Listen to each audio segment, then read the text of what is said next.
Jack. All right. You got the stuff? Yeah. All cleaned and oiled.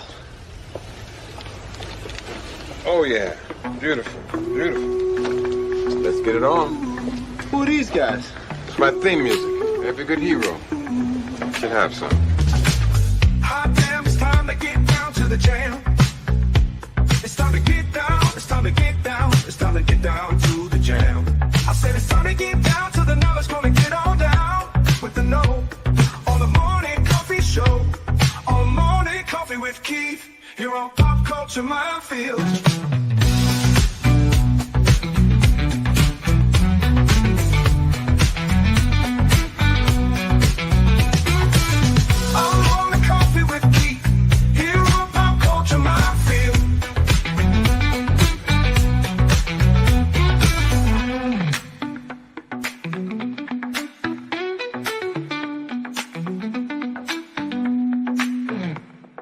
Excuse me, can I get a cup of coffee? Black? Can't you see we talking? White? Wow. Good morning, everyone. It's me, Morning Coffee with Keith, with Martin, and our big special guest today, Ben REEDER. And so if you're seeing us, it must be Thursday morning. So hopefully everybody's having a good time this morning. Hello to Penny, who's at Hooked on Missions. Anima Confusa, because, she's cool like that. Gambit, 1987. Woo, yeah. Wow. And, of course, everyone else that is currently watching, whose name doesn't pop up in chat for me. First and foremost, happy post Empire Strikes Back anniversary day. Yesterday was the 45th anniversary of the premiere of that pretty much the best Star Wars film. Agreed. And what? Not The Last Jedi? Do you know what? The day The Last Jedi tops that list will be one day after all of humanity has passed from existence. Okay? There you go. So, yeah, because Empire basically set a bar so high that almost nothing could could top it. Yeah. So I mean, it's like what was it? Iron Fist. In the Marvel universe, it came up against Daredevil and Luke Cage. So it was good, but it wasn't Daredevil good. So it was like Iron Fist good. Yeah. So, Wow. Again, the whole thing with Netflix at that time, mm-hmm. and the fact that Jeff Loeb was running Marvel Television, mm-hmm. and the fact that since Kevin Feige became in charge of everything, how a lot of their television stuff just pretty much blows right now. Now, I'd like to be, I wish I was one of those people who could look at that situation and go, it's because Kevin's just doing so much and he's so overworked and on and cope and excuse. Look, I started out as one of those people that was kind of worshiping at the altar of Kevin Feige. Mm-hmm. And as time has gone on and as things have been revealed by people who were actually working there, I think we're starting to get a clue as to who Kevin Feige really is, what he actually contributes. I can't take anything away from his business acumen. He's got a great sense of that, or else he wouldn't have made it to where he is. But Marvel Studios has a problem. And the problem is that they are operating in a way that is against why Marvel Studios was started. The whole thing about Marvel Entertainment, Marvel Media, the one thing that every fan knew from the moment they started everything was because it was to all serve ultimately highlighting the work of the comics, to get people interested in the characters in the comics and the history of Marvel. That is not, hello, Andy Morrow. That is not what they have been doing these last few years. The reason why everything after Endgame on average has sucked, with the exception of a few things, it's because they have gone so far away from that. They're not writing things in the same way. They're not planning things out in the same way as they had for phases 1 through 3. And that's mainly because they don't have all the people there that were originally there to help them become successful. So what do? Well, they figure, well, we'll just go out and get a bunch of actors. Love the actors. Love who they're bringing back. But they weren't the people planning things out. Right. And I'm not surprised by reports of them not having a solid script filming Avengers Doomsday. I'm not surprised at all. I am also one of those people that has become, my level of excitement that I had for Fantastic Four has basically just, I've been losing about,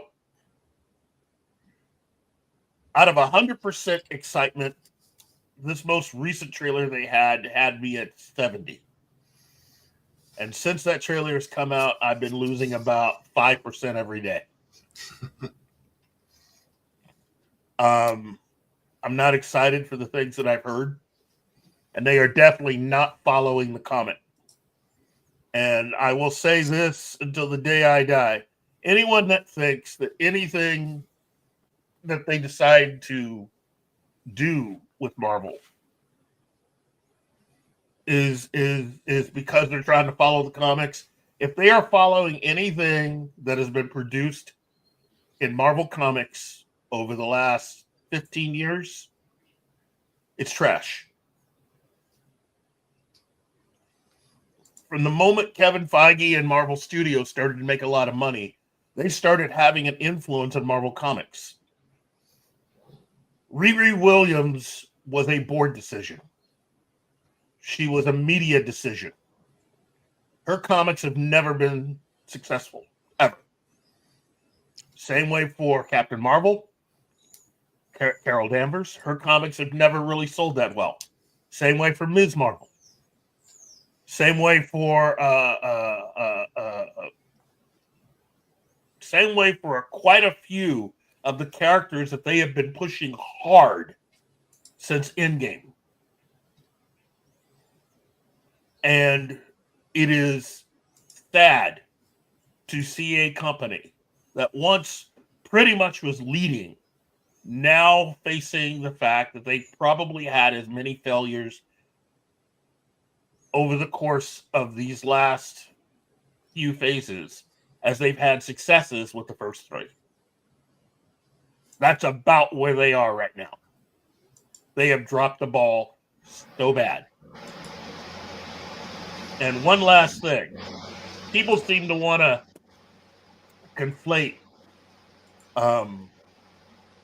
the original proposed budget for the actual money spent. That's pretty much the equivalent of saying, hey, I'm going to go to the grocery store.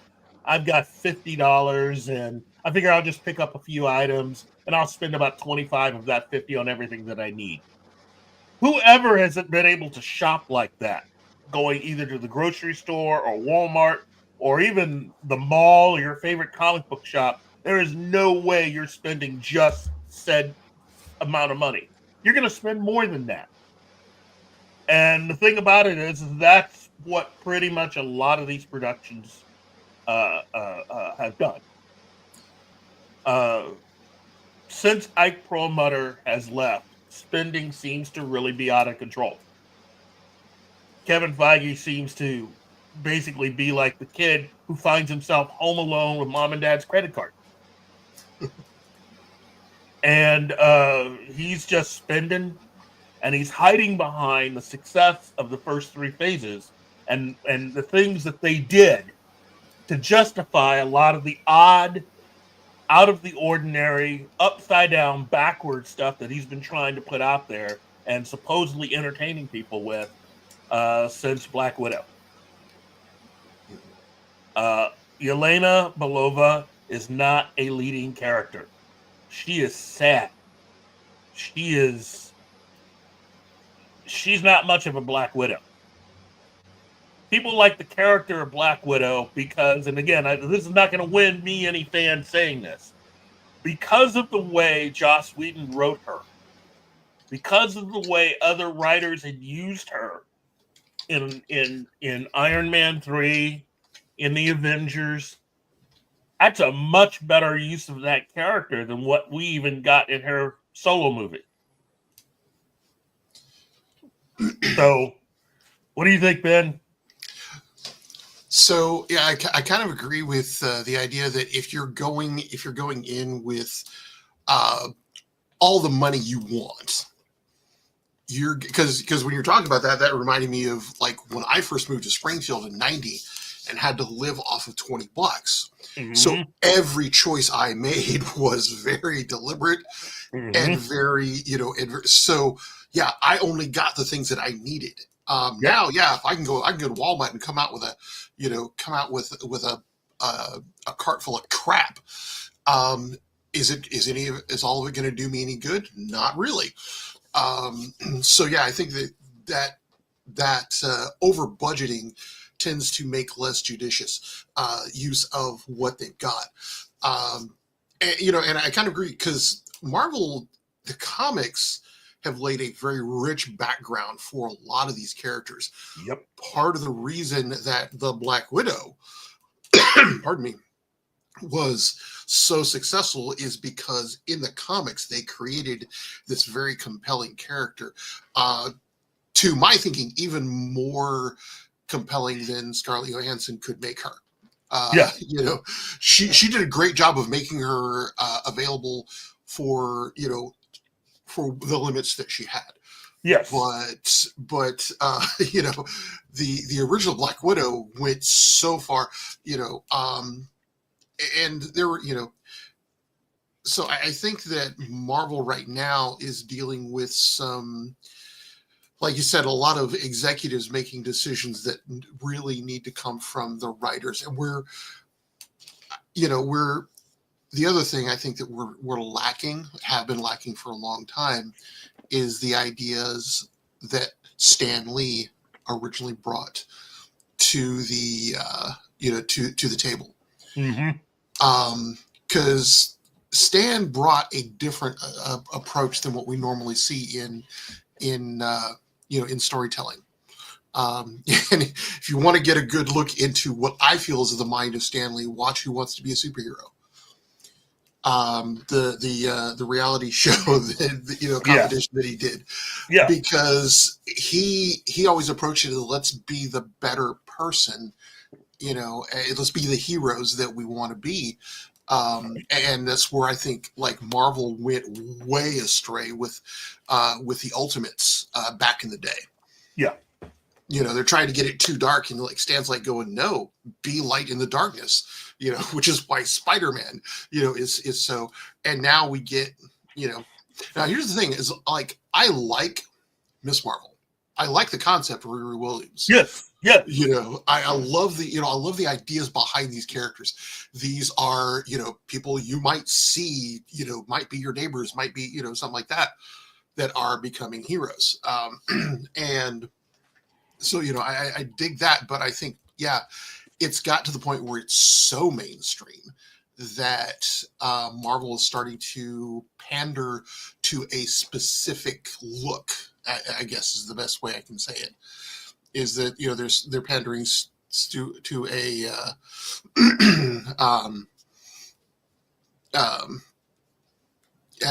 having to, play to a different audience than Marvel was originally aimed at. Mm-hmm. You know, Yeah, and it makes it difficult. I mean, look, Mhm.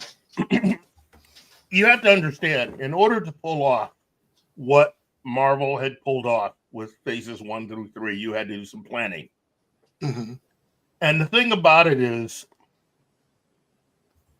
at the time, while they were doing phases 1 through 3, you can tell that there was no real communication between Marvel Studios and the other arms and branches of Marvel Entertainment. Mm-hmm. They were not communicating with television, and they were definitely not communicating with comics. Mm-hmm. So you go into something like, say, Iron Man 3. Mm-hmm. And you look at the character of Harley. Mm-hmm. That's who they're really setting up in the MCU to be the person who could ultimately be Tony's protege. Right, pick up the mantle. Yeah, yeah. That Harley would now, have been a good. well, no, he's clearly set up like that. Mhm. Okay, so then you do the thing with Spider-Man. You know, it was thought, well, we're going to bring Spider-Man in. Now you got to understand something about Civil War. That film, in its entirety, while there was discussions about it, how that story was actually ultimately told was something that was not set in stone at all. Okay? The way that they were making films back then, they were flexible enough to be able to operate in a way that was kind of seat of your pants. Because the writers talk about this. How Kevin Feige would have certain ideas, sometimes long after they've completed the script, and he'll want them to do another rewrite and put in this stuff. Sometimes forcing them to do some major rewrites on something that they've already completed. And as a writer, I can tell you that shit sucks. Yes, it does. Yes, that's part of the reason why you're here. But you know, in case for those who don't know the story, Civil War originally was meant to be the third film of Captain America's story arc for Steve. Now, the original understanding of the whole thing was to focus entirely on the plot of Steve and Bucky and the story that they were wanting to tell with them together. You throw in Falcon, Sam Wilson. You have I think they were using it as a way of introducing Black Panther. And everything else that they had in that story was stuff that wasn't originally part of their idea. Okay? Right. In fact, the writers of that script talk, ultimately they had to come up with two scripts. One with Robert Downey Jr. in it and one without.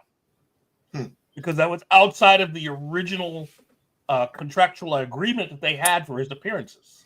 So they had to go, and pay him more money for that movie because it was outside of the original agreement that they had with him. And so that's a movie that was altered to take advantage of the popularity of the Avengers and Tony Stark. And Yeah, because Civil War actually felt more like an Avengers movie. That's right. Exactly right. That was all done to put that together like that.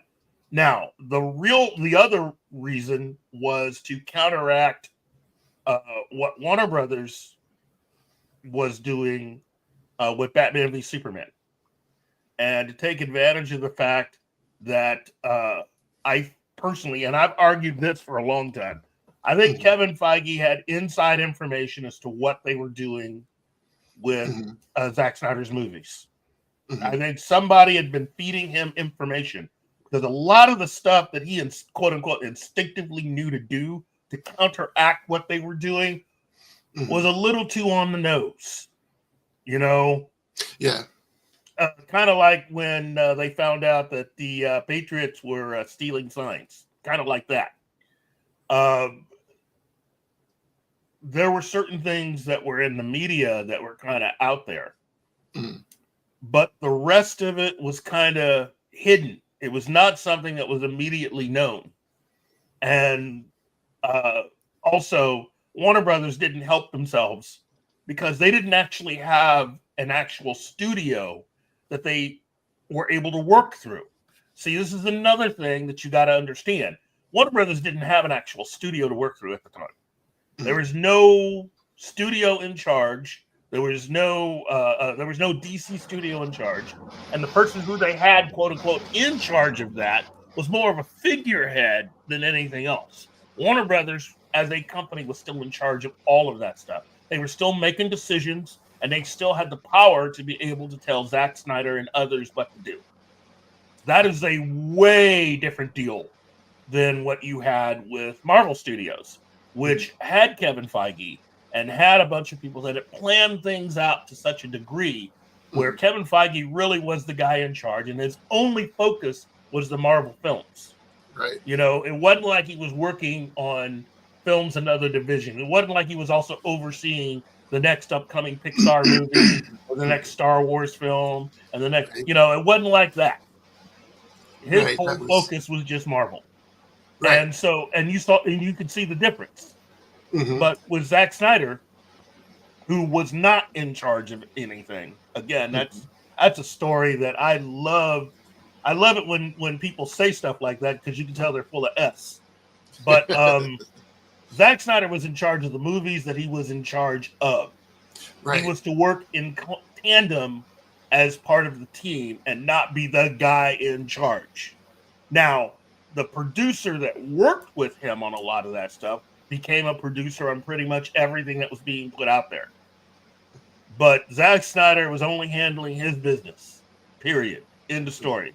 Right. And when it came to Batman v Superman, he took an unusually long time to film.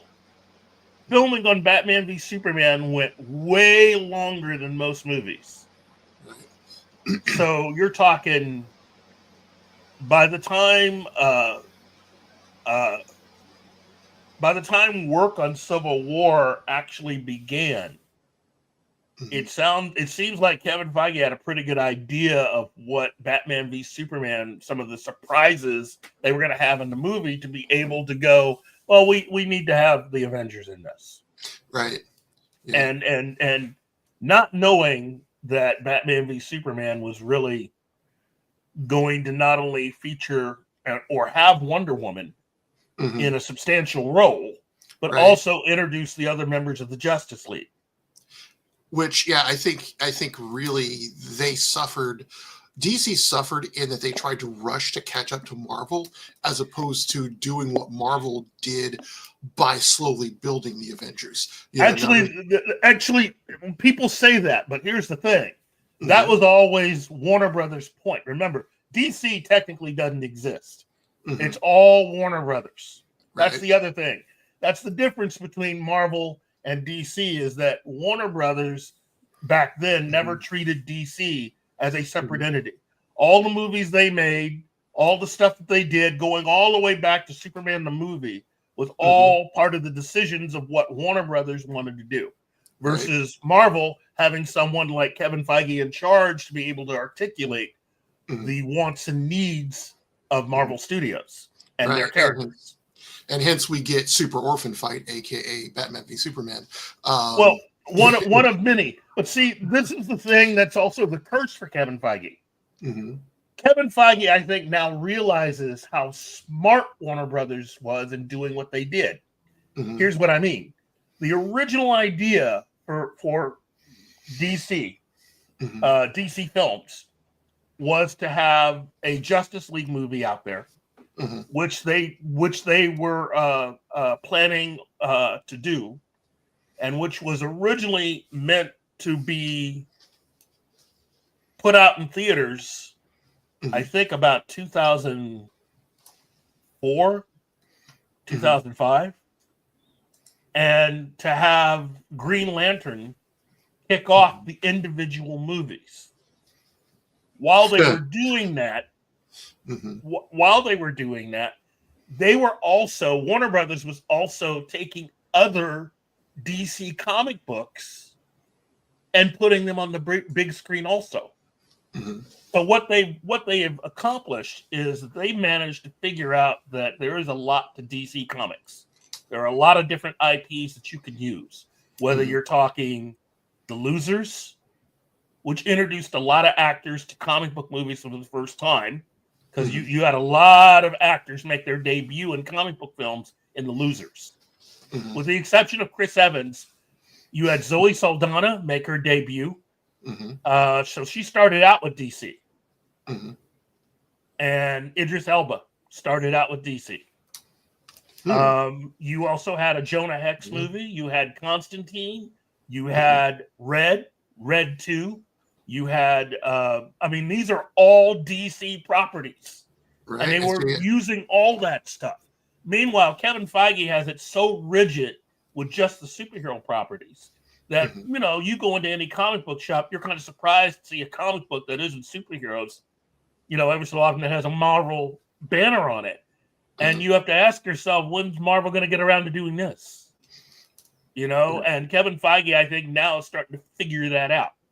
Right. So there are upsides and downsides to everything.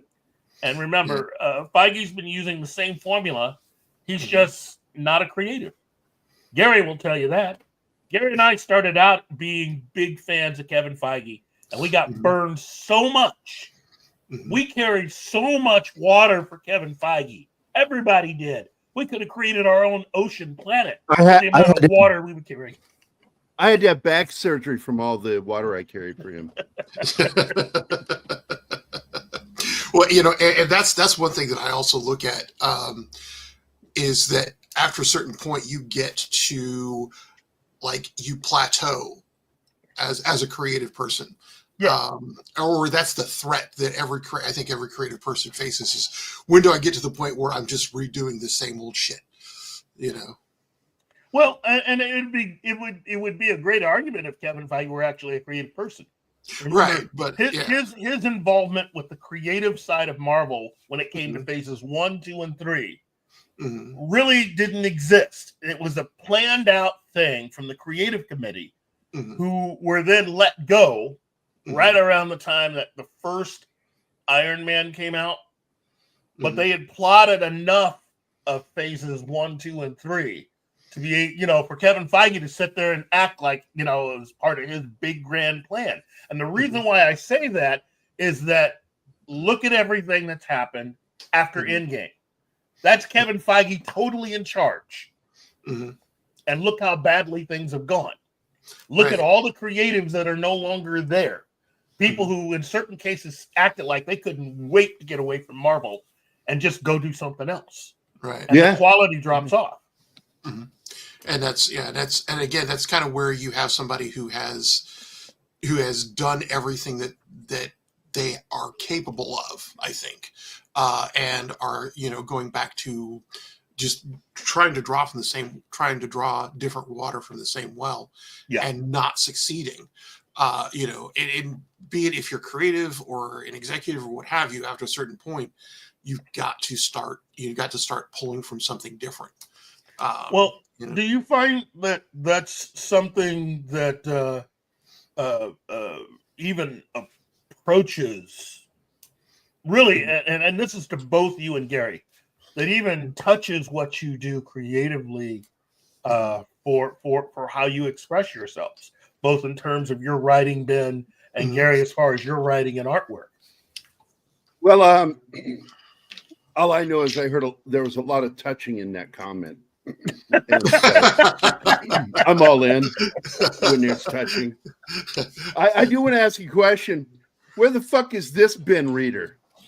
Who the fuck is this old guy up here in that window? Right. It's the same guy, just without the hat. Is that what it is? I had no hair in that. I had no hair in that photo either. I think it's so funny is you kind of remind me right now with the length of your beard now as the lead singer of my band, the last band I was in back in the 2000s and back in Lebanon, Missouri. And it's a fucking rock and blues band. And that's what you look like right now is an R&B lead singer. Right. See, I'm hoping to get it to ZZ Top level, you know. ZZ Top level one day. So, but hey, I do want to point this out because I just wanted to pop in and say hi to you guys. 2 of those covers I painted. Yeah. In fact, I painted the first cover for you of the book that went to #1 on Amazon. Mm-hmm. Which one are you thinking of? It's Inferno? You were the one that told me Zompak, Survivor Inferno, that it really ranked. Yeah, and that and you're and right. I told you that's me, buddy, not your title. That's my artwork. Well, and you also so the other one you painted, Prom Night. Yeah, I gotta say, Prom Night was a dream project. So when I started the Demon's Apprentice series, I had this arc in my head. And Prom Night was the one that was the title that I wanted to see out there.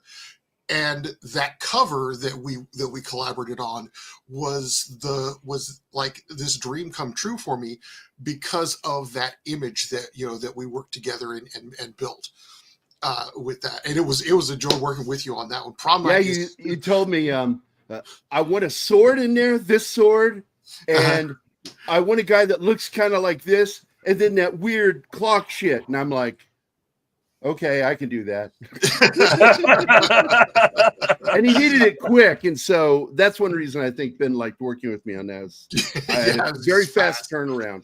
Oh my God. Yeah. So see, and you have, I truly, so one of the covers that did the best for me was for my other cover artist, Angela Gulick, who passed away in January. Oh, I'm sorry. Yeah, no, I knew her for a long time. I knew her since 1980 when we were 12. And 13. A lot longer than you and me. Yeah. But she was supposed to do the one for Rock of Ages. But she ended up with cancer and dying on me. And I went through 3 other. I'm so sorry. That's awful. It was a tough time. That's why it took me more than a year from finishing it to actually getting it out. In the meantime, I went through 3 other cover artists. I'm just going, But yeah. I got no emails or phone calls. What's up with that?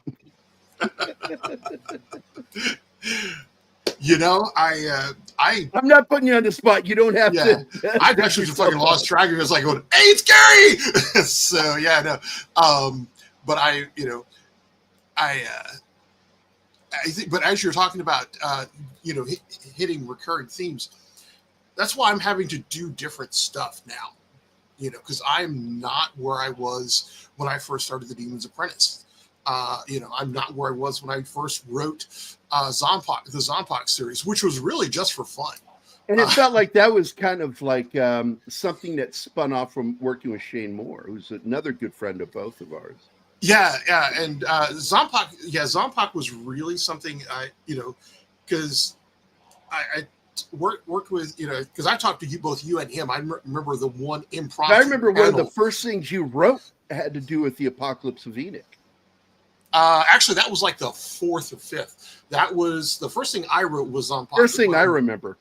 Yeah, of course, because I did Ashfall for him, and that unfortunately went nowhere.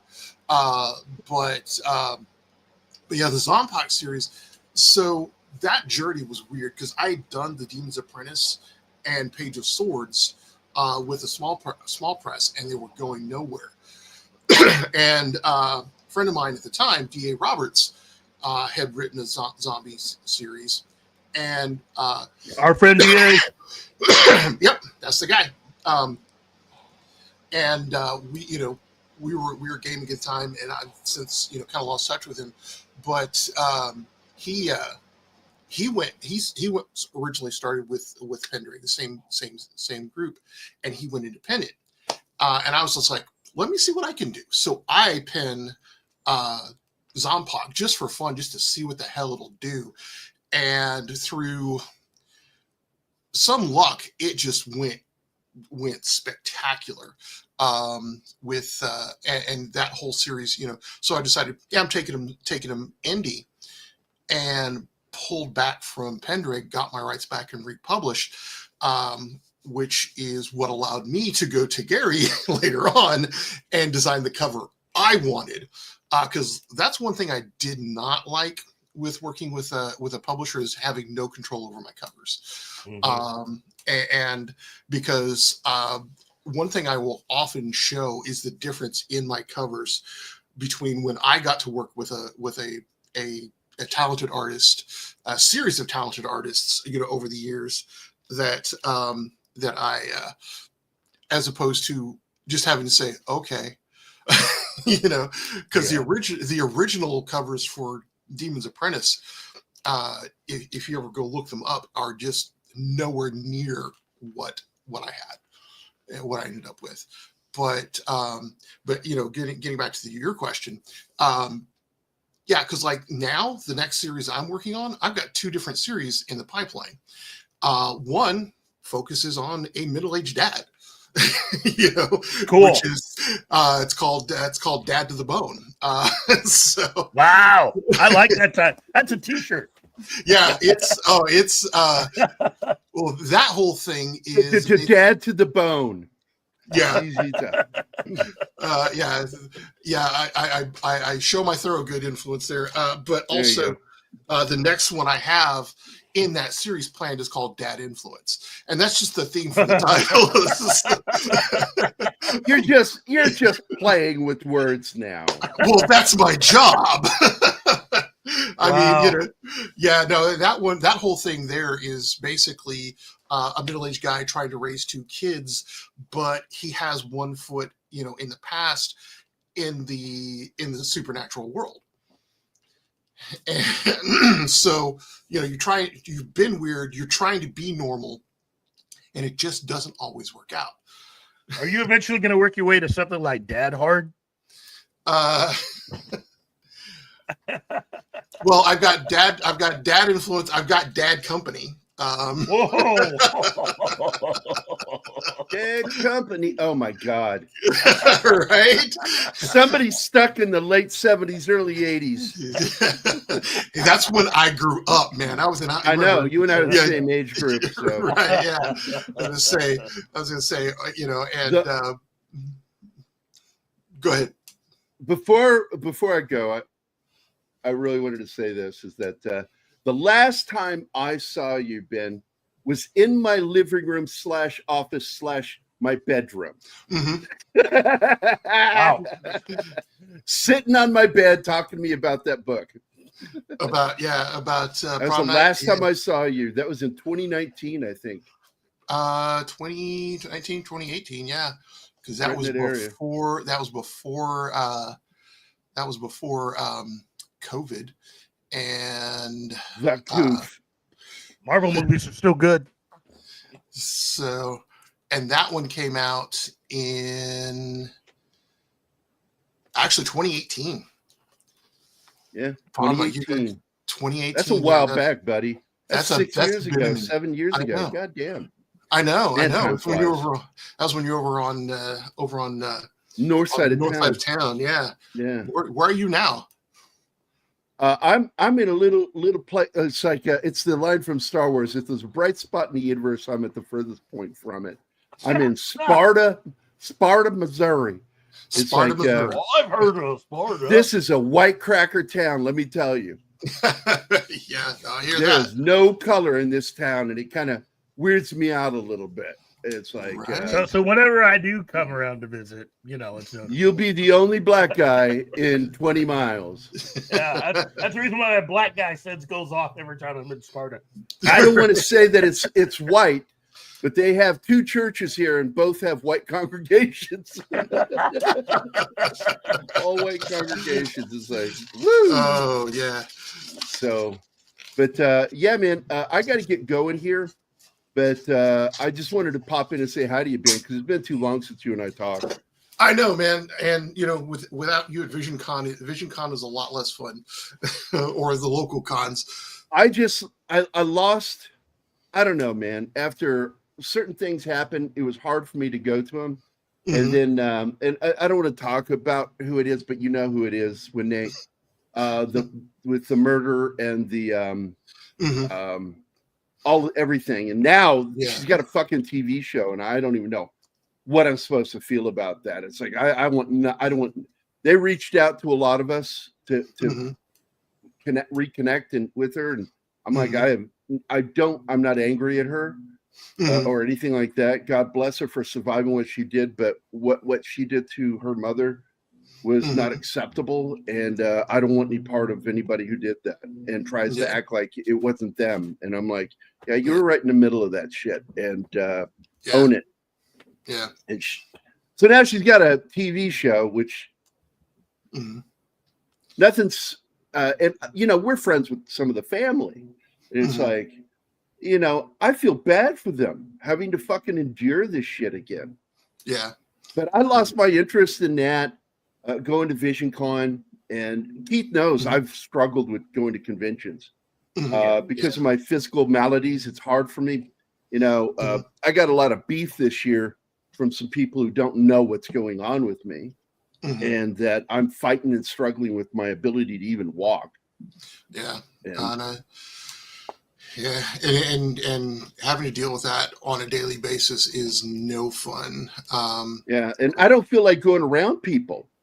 I don't want to be around people. Yeah. When I'm sitting behind a table, that's fine. But I'm going to have to get up and try to mobilize. Right. Walk around with my fucking cane. Yeah. And it's like, no thanks. No thanks. I don't want to do that in front of people. Yeah, no, I get that. But VisionCon is no more at this point. I don't know if it's going to come back, but it's not happening. Well, that's the reason why I think the next time we're going to see each other is at Tremendicon. Which is coming up in a few weeks. But I'm not going. I haven't been invited. Dude, you're always invited. There's always room for you at our table, which we will have a table this year. I think, Ben, aren't you going to have a table this year, Ben? I am. Yeah, I'm going to be a guest at Tremendicon as well. Hey, can you get your table next to us so I can, if I do come, I can fuck with you constantly? I can't walk over and fuck with you anymore. I need you close to me. I think the Ghostbusters are going to be nervous this year. Well, you know who I want closest in because he's going to be here Saturday. Are you going to be here, Keith? I hope because he's joining us Saturday. Yeah, I talked to Eddie, and that's that's going to be so much fun. Just I want to have Eddie's booth and Ben's near me, so if I'm going to be there, I can fuck with them and not have to get up and do it because I don't want to. You know what? I can't do that anymore. If you're there, Gary, I will come over just so you can fuck with me. I will accommodate, man. It's been everybody who knows. Uh-oh. Sparta got him. Yeah, I guess. As we lost him, it's like everybody. And I'm like, come on. I have a short. Can you guys hear me right now? Yeah, we can. Yeah. All right. Yeah, I'm having a short in one of my cables, and I gotta keep my hand because it's not acting right. It's acting all inbred and shit. It is in Missouri. Yeah. Oh, ouch! That's the state. Yeah, I think there's a short in my cable. Right? Yeah, because I say we just lost you again. In and out. Right? Fuck. Right. Okay. Wow. No, man. You have any other mic, Gary? Another cable? I guess not. It's not. All right. No, I only have the one, and fuck off. Gotta go. Gotta go. Bye. Fuck your Bye, shit. Gary. Bye, guys. Bye, Bye, boss. Gary. I do hope we get to see him. Yeah, I know. It's. I look. I know that he's had a lot of physical maladies, and I want nothing but for him to be at his level best and to be happy and joyful and be himself. So I don't want him to have to endure any pain or anything. But Absolutely. if it were up to me, I mean, I would like him to be there because it's not the same without him. Right. And I think there are a lot of people who really enjoy having Gary around and just Gary being Gary. Even if it's just for one day to have him there. Right. Yeah. But again, what has really for you, what has been what's the best and worst thing about being a full-time writer? Because that's basically what you are now. I mean, you're definitely living the dream now, and hitting that New York Times bestsellers list a lot. So I wish. So I guess the best thing about being, about doing what I love for a living is doing what I love for a living. I do get to basically, I mean, my day is what am I going to write? And I guess, I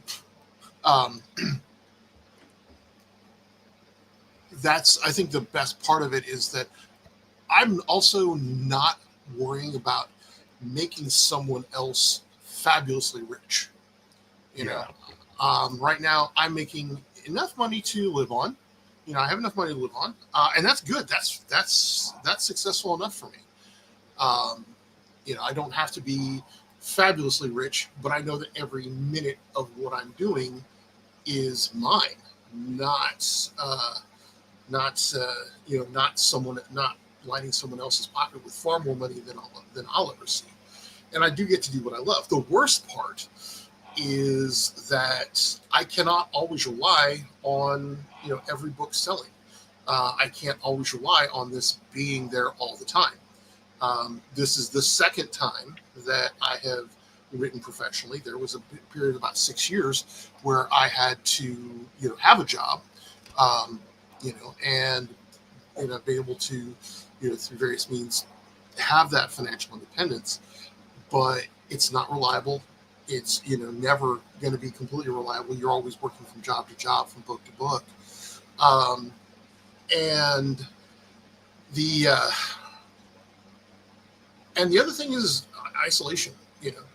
I could work at home all the time if I chose to. I don't, because that would drive me fucking nuts. I would. I have to get out and go places to write, to be with people, to talk to people, to change, and also to put my brain in that mode. Because if I don't have a place to go, that is, I'm going here to write, it is harder to just sit down around all of my favorite distractions and write. So yeah, there's only one boss, and when you know the boss and you can go to it with whatever you want,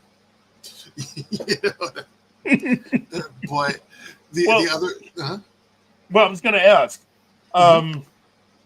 So, with the number of books that you've written, I can't really ask you which one's your favorite, because that's like basically trying to pick which kid you love the most. But which of your books was the easiest to write, and which of the books was the hardest to write? Okay, so the easiest to write would have been any of the Zombie Survivor series. Those were popcorn. I mean, that is 100% popcorn. Those were just, let's write an action story with a guy that goes around shooting zombies, and that was just like popcorn level fun.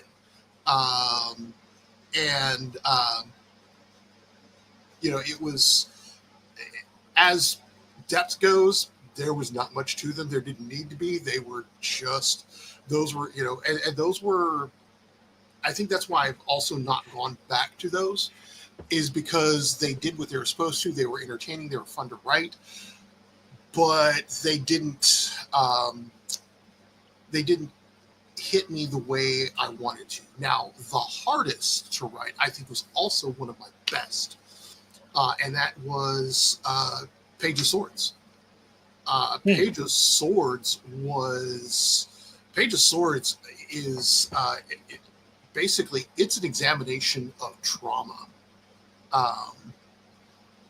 It is, I mean, there's a scene that I generally cannot talk about without getting a little verklempt, Yeah. where Chance is apologizing to his mom for his own trauma. I mean, that's the single hardest line I ever wrote, is, I'm sorry, Mom, I did not mean to come back broken. And the context around that whole scene, that one just ripped my heart out, just trying to write this from this point of view of this kid who is trying to do the right thing, doesn't know how, and but also is trying to reconcile the fact that his mom knows the worst possible thing about him now. And it was a tough book to write. It just really, it was when the character was deep in trauma and also starting to heal. And that was emotionally, that's the one that most people will cry at, I think, is the second book in the series. The first book is an exploration of freedom, which was fun to do. With all the things that he would explore that he couldn't have had. But the second book is, now I have to start to come back from that. And it was hard to write. There are a couple of scenes where I'm sitting here going, okay, I got to stop, or otherwise my girlfriend's going to think that, is going to think that I'm suffering from massive depression. Wow. It was a hard book. But by the same token, the end of that was so powerful for me, because he essentially gets to tell the guys in power, go piss up a rope. I did the right thing, not the thing you wanted me to do, but I did the right thing. And and it's, so that one is one of the hardest to write. But as far as which is my favorite book, is always going to be the next one. That's the one where all my passion goes. It is always going to be to the next book. Wow. So now you're going to have copies of all your books at Tremendicon. Yes, all eight full-size books, and the short story collection that happens between Charm School and Prom Night. Fantastic. Yeah. Fantastic. Yeah. Well, I'm looking forward to being there. I'm looking forward to coming by your booth. Heck, I'm looking forward to coming by our booth. Right. Well, we should be on guest row. We should be real close to each other. So, I can throw a copy of my books and hit you in the head. Well, I don't think we're going to be, I don't think they're going to have us as guests. I think they're going to have us with the club tables, I think. Oh, okay. Okay. Gotcha. So I will at the very least have to pass you on the way in and out. And, I'll make it a point of coming by, because you guys are always fun to hang out with. You know what? We try real hard to be fun. I mean, right? We try to bring some of that fun that we have doing all of this stuff. We try to bring that into our live meet and greets and right? fan interactions. And this is just going to be fun. Look, for everyone out there actually listening to the show and wanting to know more, you can find more information about Tremendicon, Facebook and other places. But just go to Tremendicon.com. It's coming up May 30th to June 1st of this year. It'll be at the Oasis Convention and Hotel. And it's going to be in Springfield, Missouri. So just more information, contact Tremendicon or contact Oasis and get a room if you can. It's going to be fun. And for those of you that decide to come on out and come on down, look, you're going to have a lot of fun people there. And the thing I love about Tremendicon is that it's really all the stuff that you normally have at a lot of conventions, but with an eye towards education. Right. That is really the big thing about Tremendicon. It's about teaching everybody something. And I hope to do that over the course of this summer with the whole Camp Keith thing. Right. That'll officially start next month.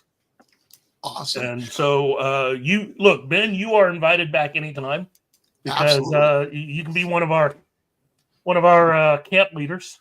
But basically, the focus of Camp Keith is that June, July, and August will be treated as months where we can learn different things. So June will be all about, I'm all about teaching fandom and helping today's fans understand how things that have happened in the past have influenced greatly a lot of what we have now. So June will be dedicated to all things fandom in the 1970s in terms of books, comics, television, movies, on a few occasions, maybe even music, but for the most part, just covering all the pop culture stuff of the 1970s. Awesome. And we're going to go through the entire decade. And then July will be the 1980s. And August will wrap everything up with the 1990s. And Star Wars was through all of those. Hey, Keith, do you mind if I plug one other educational thing? Yes, go ahead. So the week after Tremendicon, there is going to be a writers convention here in Springfield called Between the Pages. And I will be presenting two pieces there. Two pieces there, but also have some of my books if you miss me at Tremendicon.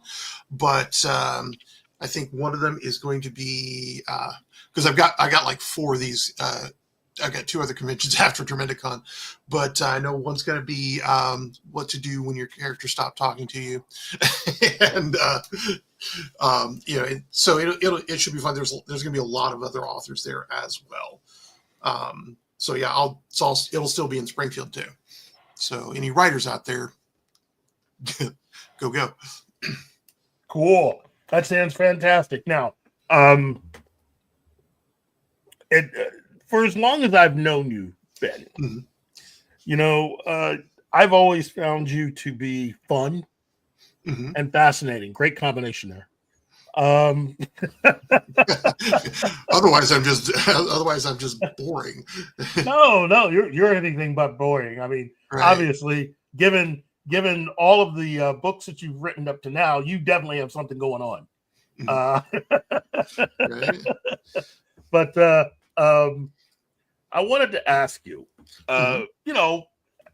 us having talked about this earlier when Gary was here, being a geek yourself, what author really got you going? I mean, what was an author who seemed to consistently just have your number, whose work you really, really enjoyed? Okay, so that question evolves. Okay, Yeah. Because like you were talking about in the 70s, it was Brian Daley with the Coromandel series that really hit my love for awakened my love for Portal fiction. In the 80s, it was Mercedes Lackey. Mercedes Lackey, just hers were great. And then it was the one that actually got me where I am right now, though, was Jim Butcher. Yeah. And I started midway through the Dresden Files and had to go back and pick them all up. And the reason Butcher hit me so hard and made me go, huh, is because his voice is so much like mine. Yeah. I started reading Deadbeat, and I realized this voice resonates with me. And it hit me that, like, if this mofo, if this dude can hit the New York Times bestseller list writing this kind of stuff with this voice, then I have a shot. And then, so, that started my hitting with the Anita Blake, Laurel K. Hamilton. Yes. So, she did great up until Obsidian Butterfly. I was vibing with her all the way up to Obsidian Butterfly. Then things changed. I didn't vibe with her so much. Same with Butcher. Up until about Changes and one or two after that, I was with him 100%. And then I'm just like going, okay, we have hit the top of the power curve, and we're getting into territory that it just doesn't vibe with me so well. Small Favor was the last one of his that I read. And then, so now it's kind of funny. I've hit like, Kendra Souter, some of her books, and Lindsay Baroker. So a lot of my current influences are urban fantasy women writers, which actually kind of influenced the hello Gambit, which influenced the next indie project that I have coming out, which is which again, talking about playing with words, the next one I have in the pipeline coming out is True Confessions of a Reluctant Fairy Princess, which which hits along the lines that I got from I get from Lindsay Baroker, and Kendra Souter and some of those, because it's I look at a lot of tropes and go, how can I flip these over and just turn them around, which I do in almost every book I work on. So wow. Well, I mean, again, for me, it's good to see you doing this. It's good to really see you be successful doing this, because like I said, I've known you for a long time. I'm really, really happy for all the success you've had. You've worked real hard to get to where you are, and it's always good to see a good friend be successful. And again, for those of you out there, you need to just start reading Ben's books. There's no plainer way I can put it. Just start picking them up, okay? And I'm sure he's got enough out there for you to just go ahead and just start today. Just go to benreader.com and just start today. Yeah, bensreader.com is good. Or look me up on Amazon. Yep. I'm easy to find there. And I've got a little bit of everything. I got my Zompok series that starts with Exodus. I've got the Demon's Apprentice series, which starts with the Demon's Apprentice, and I just lowered the price on that one. I was like, it's been long enough. I can get away with letting that one go for 99 cents. I also have one that's a collaboration with George Canfield called The Long Walk. It's a weird Western. And then I've got that one that I did with Shane Moore, Ashfall, part of that one. But most of my books are on Audible. Just looking at my website, I need to update that. Man, it's been too long since I've done that. Keith, you just made more work for me. I'm sorry, buddy. I'm trying to help you, man. Right. I mean, just making sure that people go right to your website, because that's where they're going to meet and see you and have access to all your books. And again, for those of you that want to come and see Ben in person and get some of your books signed, or buy a book and have him sign it right in front of you, We again have Tremendicon coming up at the end of the month, and it is going to be another good time. Absolutely. That's really the best way I can put it. It is such a good time because it's one of the few events that you can go to where you can bring the entire family and have fun. Oh, absolutely. And you get to learn meet something. Yes, that is education. Really is the serious tip for all of that. And if you go ahead and contact Tremendicon.com or contact them on through all different social media, but especially Facebook, I think you might be able to get a few Tremendicon people to come to your next event. I know they definitely like dealing with other conventions, and if it's someplace that's nearby, I'm sure they would love to come by and check out what you got going on. Right. But again, it's to get back to how I started the show as part of this whole thing, Camp Keith. I will still talk about a lot of current day stuff. I'm not trying to run people off, but I do think it's important to go back and look at a lot of the events and things that basically brought us to where we are right now. Because as time goes on, a lot of that stuff, there's a lot of people who are 30 years old or younger who absolutely have no idea the main difference in fandom. Right. From 1976 and before versus everything that happened 1977 and after. Literally, May 25th, 1977, pretty much changed fandom. Completely. And everything that's happened after that date has never been the same. Right. In terms of fandom, but also in terms of really genre entertainment and definitely visual effects. And both science fiction and fantasy got a huge boost after May 25th, 1977, which is the real Star Wars Day. That is Star Wars Day. And if you really want to learn more, I will be teaching more as we go for this summer.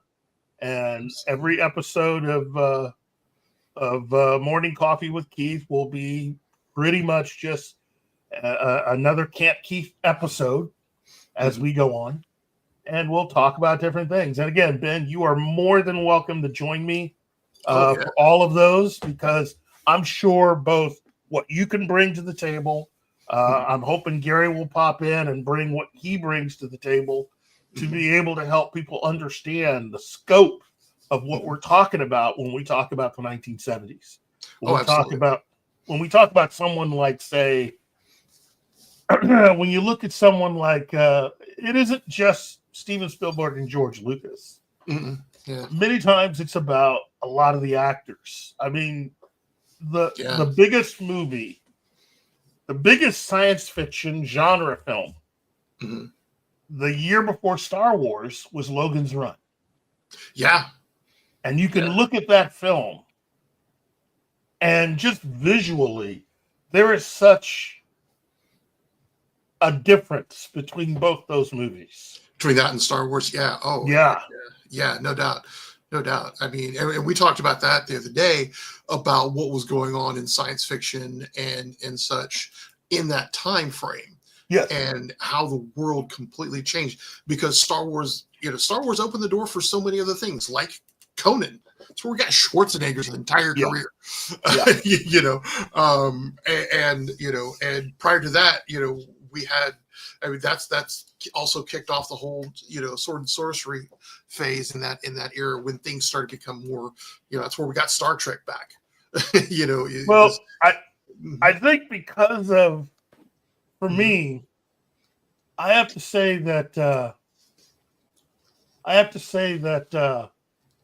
my introduction to Frank Frazetta Mhm. was seeing his artwork on a lot of the Conan books that were published in the 1970s. Yes. Oh my goodness. Yes. But also a lot of the Bama books, because I was also getting into Doc Savage. So Oh God. Yes. Yes. oh, you see, I'm bringing back. See, we're going to talk about all this stuff. We're going Oh, to man, get yeah. down to the nitty gritty of stuff that a lot of fans who lived through it will.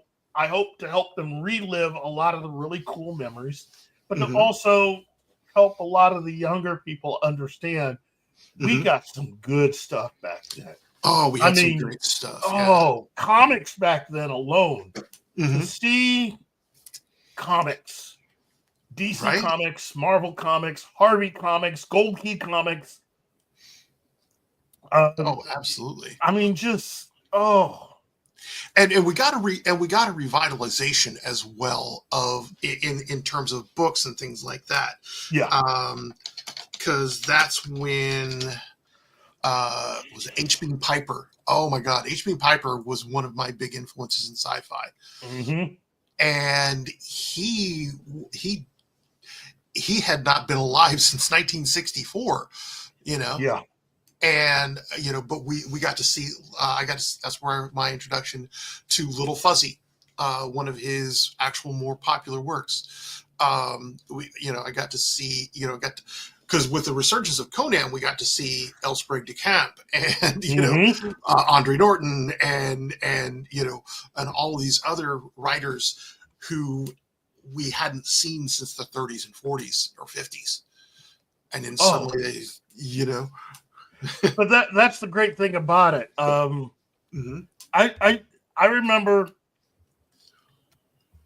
remember being introduced to discovering Edgar Rice Burroughs.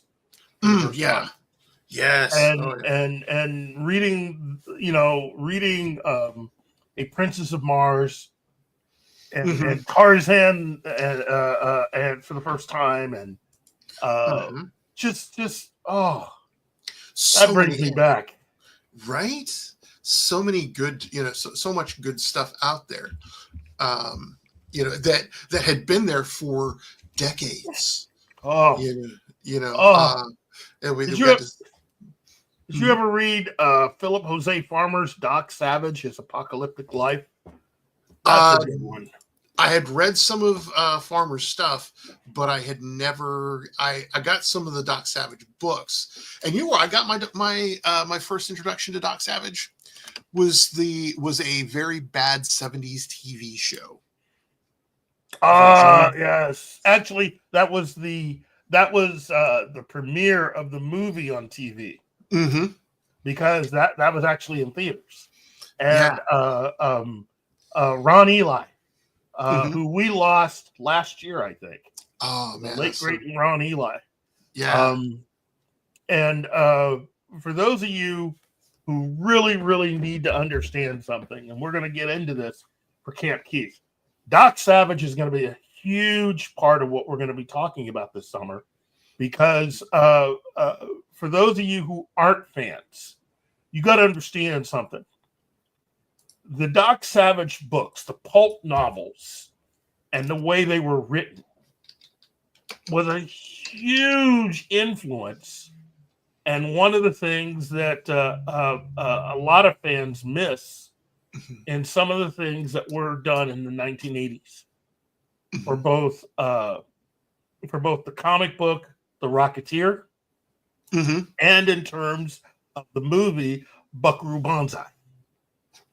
The novelization to the Buckaroo Banzai film is written like a pulp novel, to the point where they make references to things that don't exist, but they do it in such a way that if you are a major reader of pulp novels, of a lot of the Doc Savage stuff, or the Shadow, or the Spider, or the Phantom.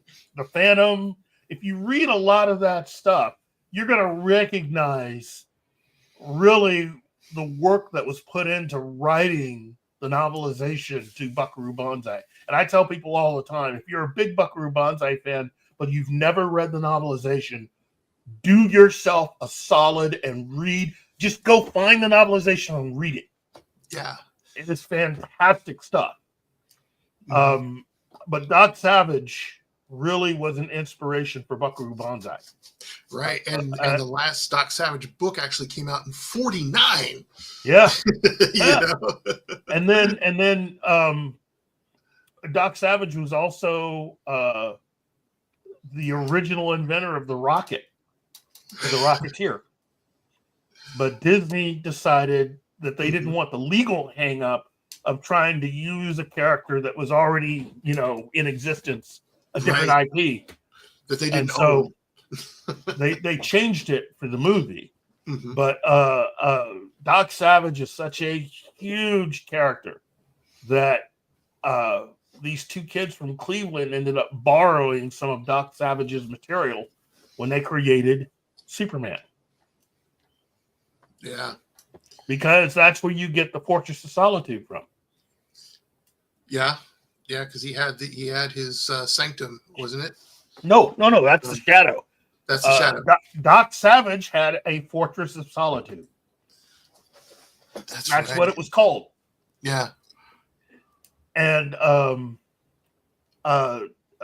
Shadow is his own big thing, and I love the Shadow. Shadow's one of my favorite all-time pulp heroes. Also, the Green Hornet, which again, look, a lot of people keep referring to that movie that came out, and that was not a great example of the Green Hornet. You'd be better off just watching the 60s television series. Oh, and so even much that's better. yeah. And it's just great stuff. But I mean, yeah. No, go ahead, Ben. Well, and even that one ended up actually being more of a vehicle for Bruce Lee. Yes. Yes. But it's we're gonna get into all of that stuff because especially when we get into the 80s and talk about a film that we recently had on the channel for Drink and Draw. I mean, not Drink and Draw, but for Review and Draw, where we covered the Legend of the Lone Ranger movie. And we'll be talking a little bit about that, but mainly about, again, fandom. Fandom in the 70s was just so much more relaxed. People had fun, and it didn't matter if you were a DC fan or a Marvel fan or Doc Savage. Wars. Oh, yeah. It's just, it was just all fun for everybody. Don't let anybody try to tell you it was worse and it was this or that. It was all fun. It was all good. Right. I mean, there were some things that were different, but they, that it was not. We didn't have some of the. I think it was more. It was more primal. I think it was more close to the edge of things. Because back in the 70s, if you were a nerd or a geek, you were not mainstream. You know, it was an underground thing. You kept it to yourself. Exactly. Yeah. Man, playing D&D was like something you did in the back room. Yeah. It literally was. It was you were living an alternate life, and you had to. Although some people didn't care. There were some people that who just lived it out loud and didn't care and had a good time with it. And, if they were lucky, would find T-shirts to wear, and they wear them every place, including school, and just not care. Now, I was one of those kids that I did have my Doc Savage books. I didn't care. I wanted to read it. And it was something, Yeah. Well, see, and Doc Savage was close to acceptable. Yeah. Those are adventure books, and that prepared an entire generation. I look at it this way: one of the things that helped an entire generation prepare for what Lucas and Spielberg would eventually do with Indiana Jones was Doc Savage. Yes. If you read a lot of Doc Savage, you were down for it, and again, reading that and reading Tarzan and reading, really just reading, for me, the king of adventure, which was Edgar Rice Burroughs. Right, Burroughs, yeah. And yeah, those kind of paved the way for a lot of D&D. Yeah. You know? Yeah. I mean, everybody had their favorite thing. You Mhm. always had those kids that were discovering Dune. Mhm. Or my twin brother had been introduced to Tolkien in the 1970s. Same. So he just, Kevin just got introduced to that, and he just ate those books up. Oh yeah, same. I read The Hobbit in the back of a Volkswagen Beetle, going from Corpus Christi, Texas, to New Mexico. Yeah. And believe me, that's a ride. And ended up reading The Lord of the Rings every year through junior high. See, remember when you could just read books while in the car and not get car sick? You could just read. Still can. Except for, I can still read books in the car. It's just that everybody else says, keep your eye on the road.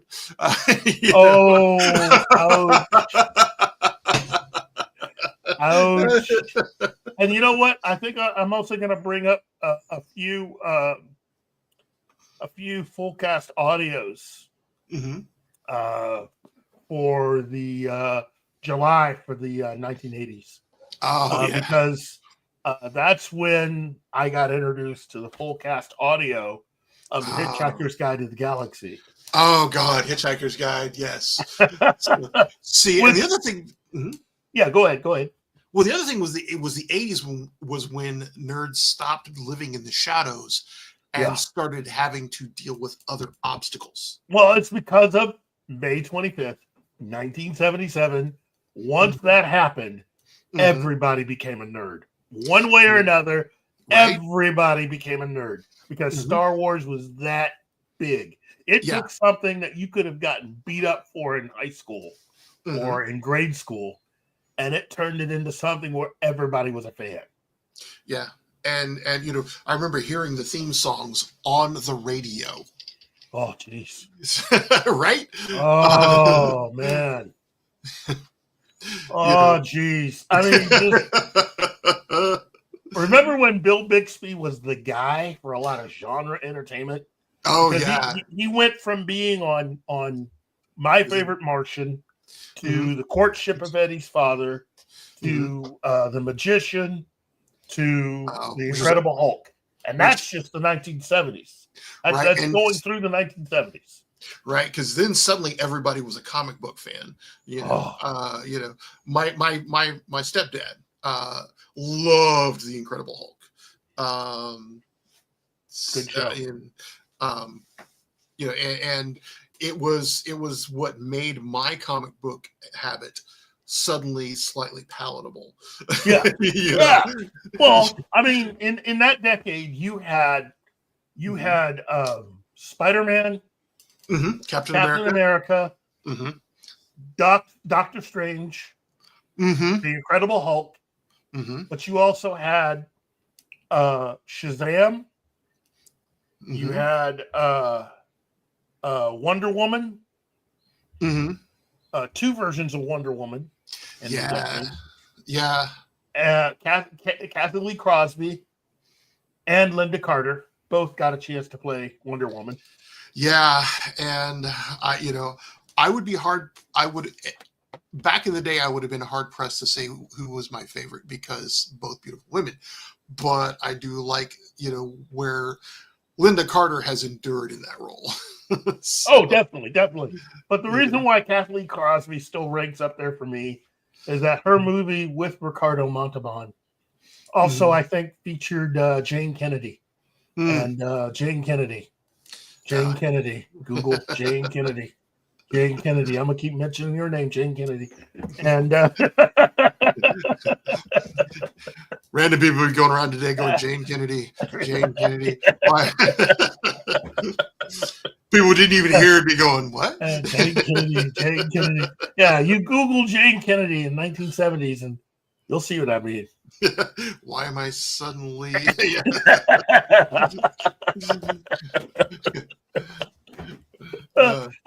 But I mean, you know, after May 25th, mm-hmm. you also had something really cool with shows like Quark. Yes, science fiction comedy. Yeah, and all the episodes of Quark are now available on Blu-ray. Wow. And then you also had Battlestar Galactica. Oh, Battlestar Galactica was like my I wanted to be Starbuck, you know. Yeah, I have met all three of the major leads that I was a fan of in Battlestar Galactica. You know, I met and hung out with let's see. I was able to meet Apollo, Boomer, and Starbuck. Right. I got to meet Apollo when he was at I got to meet Richard Hatch when he was at VisionCon. As a matter of fact, he was fast. He came up and because that was back when I was doing LARPing with a group called Lapis. Mm-hmm. And he was like, "Man, this is fascinating," because it was a lot like acting, you know. Yeah. Oh, look, he was a fascinating guy to talk to. Oh yeah, and I was happy he was able to make it back onto Battlestar Galactica when they did it on the Sci-Fi Channel. I was really happy to see him be a part of that. Right. It was just great meeting all three of them. Not at the same time. It took me a while to meet all three of them, but yeah, they were all just great guys. But I have to say, Dirk Benedict was the guy that blew me away the most because he was so open. You could ask him anything and he'd answer. Yeah. And there are people that took advantage of that. There were people that were asking him some pretty, what I thought to be intimate questions. Right? Boundaries, people, come on. That's something that I would bother asking someone else, another human being about, you know, because my whole thing is, how would you like it if somebody decided to ask you that? Come on, man. Right? You know? Yeah. Let me ask you the same question. Yeah. No doubt. But I mean, you know, it's one of my favorite things. And for those of us that live in the Midwest, especially those in Missouri, and one of the other things that I think we're going to talk more about in July is some people didn't really realize or have never seen the pilot to the A-Team and not know that Dirk Benedict was not a part of the show. No, was not the original face man. He was not the original face. It in fact was an actor from Missouri who was playing face. Huh. And the reason why he didn't go on to the series was because he looked too young to actually been in Vietnam. You know, right? Yeah. He was too good looking, is really what it came down to. Right. And years later, he would take the lead role in a TV series that was my first introduction to J. Michael Straczynski. And that was Captain Power and the Soldiers of the Future. He played Captain Power. Oh my God. I remember that too. Yeah. That's the same actor. Right. He played that actor played the original face in the pilot to the A-Team. Oh man. Because I remember Captain Power and also Space Rangers, which was my first my first introduction to Cary Tokugawa. Yeah, I was just looking at that. You know, for those out there that would be interested, we'll be talking about that in the 90s. you can see the first 3 to 4 episodes of that show are actually online on YouTube. Which one? Captain Power or Space Rangers? Space Rangers. Oh, awesome. That was also Linda Hunt was one of my where she first showed up on my radar. Yep. That was just a fun show. It was, and it was, I think it, but I think that because getting back, to the whole time frame of the 80s, that was where I started. That was where I started seeing the pushback to sci-fi, to anything that was, because I remember my mom getting me a book called The Force of Star Wars. And what it ended up being was a backdoor attempt at basically saying, Star Wars is actually Christianity. And I'm just going, wait a second, this does not, there's no lightsabers in this. Yeah, it matches a book that was written in the 70s about Superman and the Catholic iconography of the Superman mythos. Oh man!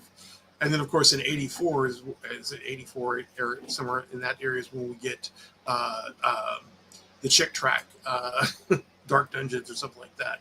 Yeah, it interesting decades. Interesting things happened because we had a lot of interesting, cool things happen, and for me to see, as an example, to see how DC Comics cartoons changed. Having grown up with the Filmation DC cartoons. Oh yeah. And then the immediate change once you got to 1973 of Super Friends and how that show just freaking exploded. Yes. I mean, September 8th, 1973. 2 shows debuted that exact same time. 8 o'clock a.m. Saturday morning on ABC, Super Friends. On NBC, September 8th, 1973, Star Trek. Oh, man. Star Trek, the animated series. That's right. Now, the irony being that Star Trek premiered September 8th, 1966, and the animated series premiered September 8th, 1973. Yeah, and that ran from 73 to 85. Yeah. I mean, that's like fifth. That's Super Friends. That's what we're talking about. 73 to 85. Right. Super Friends. Yeah. And again, I thought it was really cool. Nothing against the later seasons. Challenge of the Super Friends, the Super Power Show, all that stuff. But for me, I like the early Super Friends episodes. I was a big fan of the original first 2 seasons of the show with Ted Knight doing the voiceover. And meanwhile, back at the Hall of Justice, which I've actually visited. Right, because you told me the actual origin of it, which is amazingly funny. Well, people go there all the time, and part of it, part of the fan base, people got reinvested in trying to track it down and get their pictures taken after Greg Berlanti featured the train station in an episode of The Flash. And so that re-sparked a lot of interest. Yeah. Originally, you could go there and find the T-shirts that say, "Meanwhile at the Hall of Justice." But by the time I got there, they had spent like $30-40 million renovating that entire train station. Wow. And so it's a beautiful place in the inside. Beautiful place in the inside. But they no longer sell those T-shirts there. Although I think they may get back to doing that once James Gunn's new movie comes out, because they took the time to film a lot of the Metropolis scenes in Cleveland, and then shot a few scenes in. I think it was a 1 or 2 day shoot that they did in Cincinnati at the train station. Wow. Which is going to be the Hall of Justice. But I think in the Gunn version of the universe, the Hall of Justice will be the headquarters of the Justice Society. Oh, that's super exciting. I am really looking forward to July for that movie, because I also want to see how Nathan Fillion fits the role of Guy Gardner. Yeah, because it's not the role that I was hoping he would have.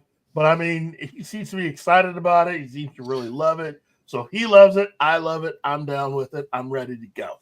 Right. Well, and it's the thing is, anybody can pull off that kind of jerk and make it work. It is still Kevin Fillion. It's still Nathan Fillion. Yeah. Because I'm almost thinking that he's going to channel some of what he put into Richard Castle.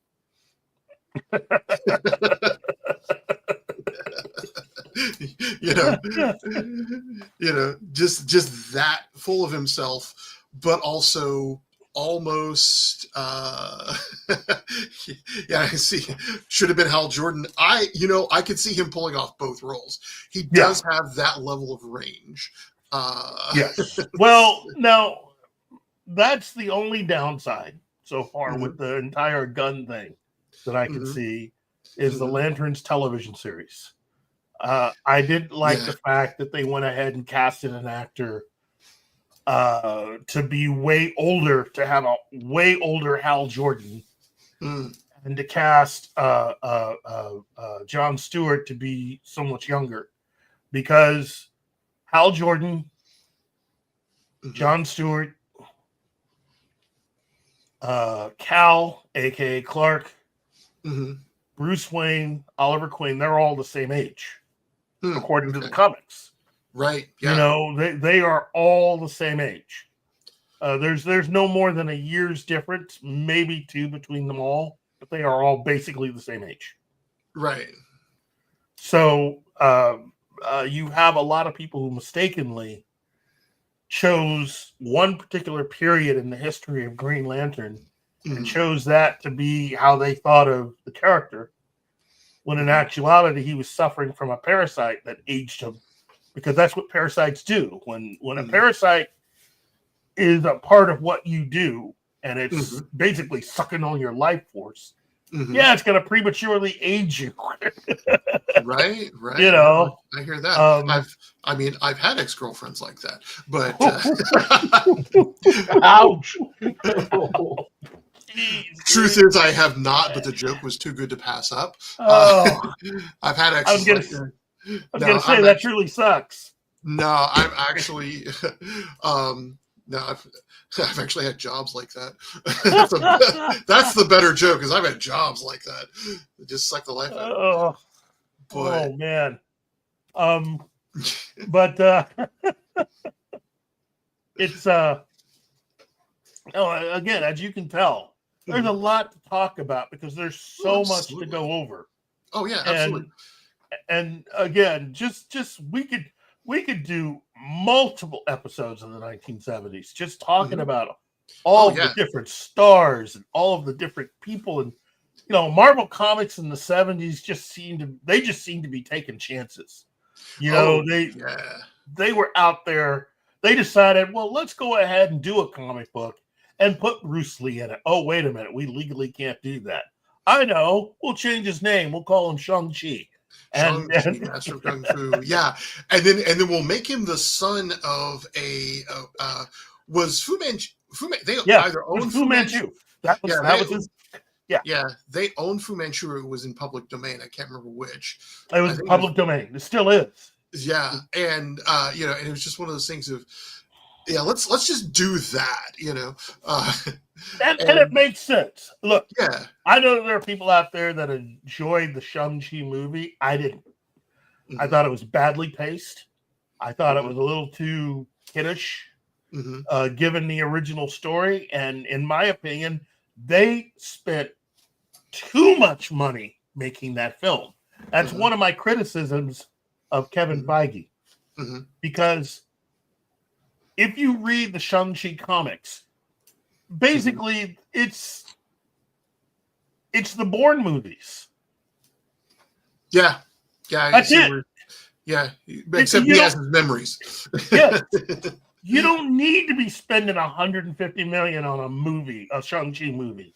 You need to Right? be spending 50 to 60 million Hmm. and basically just have him going around, and Hmm. it's basically one man wrecking crew who's dismantling this entire worldwide organization by himself. Right? He's the only And one that can do it. right. I mean, and thing is I think they did a good job in casting Simu Liu.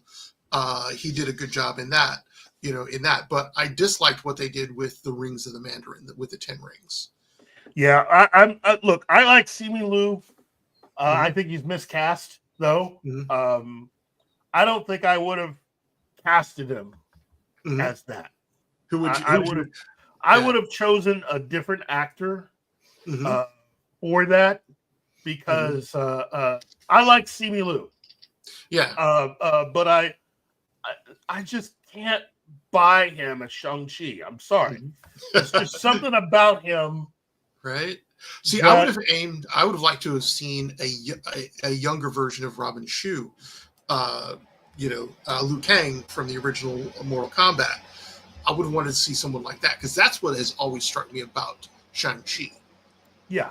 Well, I would have look if we're gonna be pretty much out there with this. What I Hmm. would have done with him was Hmm. I would have made him. I would have cast Simu Liu as Jimmy Woo because Agent Hmm. Wu would go on to lead the Agents of Atlas, Hmm. and that's the current lineup of Agents of Atlas is Amadeus Cho, who is Hmm. the The uh, current Hulkling. yeah, Hmm. Gorilla Man, Namora, Ms. Marvel, few others. Hmm. It's a way better part, and Hmm. for Simu Liu, it would allow him, I think, to be kind of like a James Bond type, which I think is He would. more his Yeah. speed.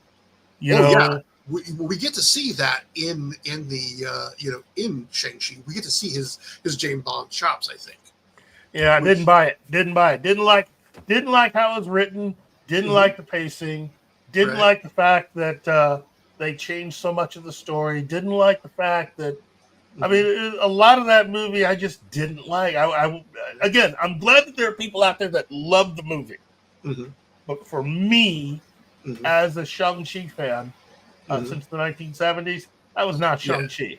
That was Right. a completely different thing that they called Shang-Chi, and Right. and and they chose an actor that was quote unquote safe Hmm. because had they chose another actor, Hmm. and I think the one that I'm thinking is the lead actor from let's see that movie. Oh, what is his name? What's the movie? Oh, Henry Golding. Henry Golden. Yeah, Henry Golding. Golding. Okay. Golding. I would have chosen him as Shang-Chi. Uh, and again, part of my thing with Simu Liu is that Hmm. I heard a Oh. criticism from a fellow actor who Hmm. actually knows about this, who's also a stuntman. Hmm. Yeah, Simu Liu can't really do that. I'm not saying that you had to be cast that you be a master of kung fu, Mhm. but for a lot of the stunt people, he's not that good at it. Okay. He's not that good at it. Yeah, and when you're doing fight scenes, doing your own stunts, and you're not good at it, that's not a good idea. That's not a good plan. That's the talk amongst the stunt guys. And this was somebody that worked on. This is someone who had a lot to say, having also worked on. Man, now that I'm saying it, I don't know if I should say. I'm not trying to give names here, but he worked on Iron Fist, and that's all I'm gonna say. Okay. Yeah. But this is someone who I had a chance to actually meet with and talk to, and this is well before. This is back when we knew who had been cast for Shang-Chi, but I had learned from him that it's like, this guy's not that good. He's not that good. Right. Yeah. So, in fact, for many of them, the guy who they had playing Iron Fist was better. That's how bad Sammy Lou is. So. That's kind of hilarious. Because that guy didn't. That's the one. That was one of my big problems with Iron Fist, is that the Daniel Rand they had did not present as martial artist. I know. And again, to me, that's one of the only downsides about the Netflix stuff. But again, I say part of the reason why it worked is because you had someone who knew what they were doing, who was being overseen by the guy who was actually running Marvel at that time. Right. And his name was not Kevin Feige. Right. And the moment Kevin Feige gets his hands on everything, and everything starts to just suck, not be good anymore. Yeah. You went from having, in a short amount of time, you went from having all of these successful Netflix shows, a really popular and very successful FX show, and a Fox show that I was beyond surprised that I liked as much as I did. And then of course you had all of the ABC type off-brand cable stuff that they had, and that stuff was all right. I enjoyed the Runaways. I'm not going to sit here and say it was the best thing Marvel ever put together, but I think it's a hell of a lot better than a lot of the Disney Plus stuff that they had. I would rather be watching, Runaways and Cloak and Dagger than a lot of the recent stuff, a lot of really anything, a lot of that stuff they had on Disney Plus, where they spent a heck of a lot more money creating stuff that's 10 times worse. So, Well, and I think that's the advantage that Cloak and Dagger and the Runaways had, is they felt a lot like the original 70s stuff in some ways. Yes. That's because Jeff Loeb was running everything. He was running Marvel Television. And when all of that officially got absorbed, when Marvel Studios basically just took over all of Marvel Entertainment, which is really what happened, and Kevin Feige was put in charge of everything, that's when things started to really go downhill. And again, let me just say officially, the problem isn't the fact that Kevin Feige doesn't have enough time to do stuff. The problem is that Kevin Feige is not a creative.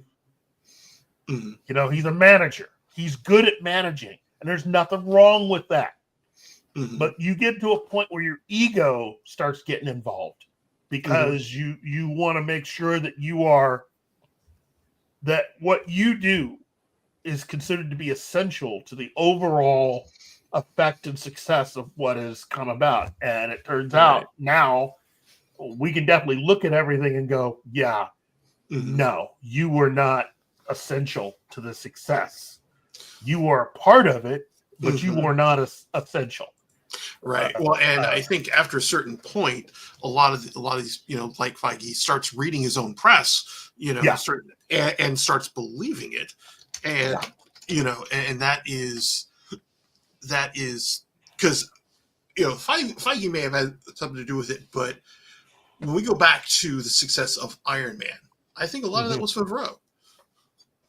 Oh, definitely. That, and you had Robert Downey Jr. basically owning that role. Yeah. Owning that version of it. Because as a comic book fan, when the first Iron Man film came out, I was the only thing that was remotely disappointing for me was the fact that they decided not to give him a secret identity. Yeah, because but outside of that, I was good with everything that I saw. And even that point of allowing him not to have a secret identity, I wasn't really that bothered with it. That's just the only thing that I could think of as a downside. Right. Because it was so well done. And that was where he was in the comics at the time. Yes. The original Iron Man for years and years and years, it was the secret identity. Yeah. And that's where Rhodey came in at one point, was being Iron Man while Tony couldn't.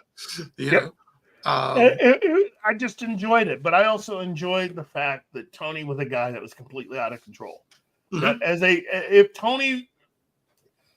if Tony Stark were a real life, living, breathing person, he is not someone who you could easily be friends with. Yeah, no. He is not a nice guy. Right. And there's a difference between, say,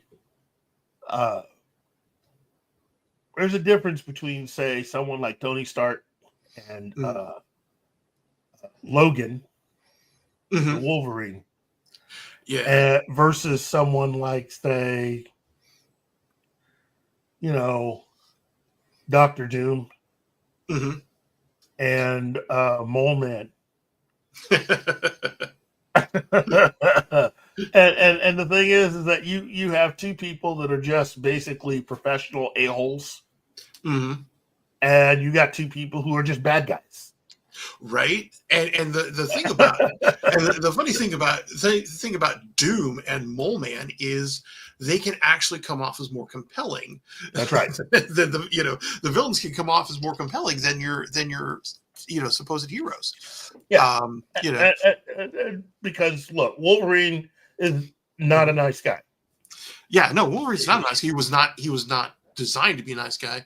That's right. I mean, and Iron Man, has always been a playboy, has always been problematic because he turned himself into a hero. Doom and Iron Man have a lot in common, but there is no way Robert Downey Jr. could, or Iron Man could effectively, deliver the line "prattling dolt" and be taken as seriously as Victor Von freaking Doom.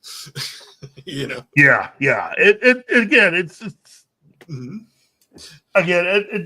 I love what Robert Downey Jr. was able to do.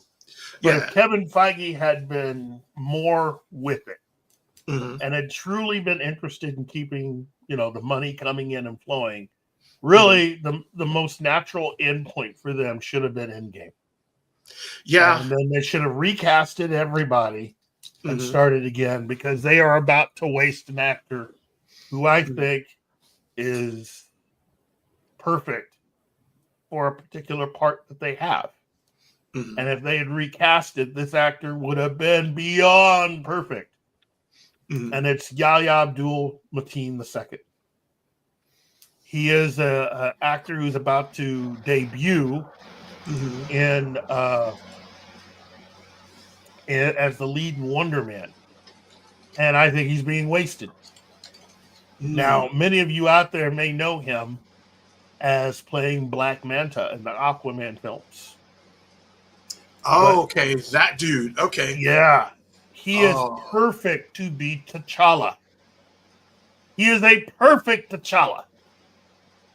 Unfortunately, unfortunately, Kevin screwed up, decided not to recast, and thus is going to put him as Wonder Man, which again is a waste of his talents. Because Yahya should definitely be T'Challa.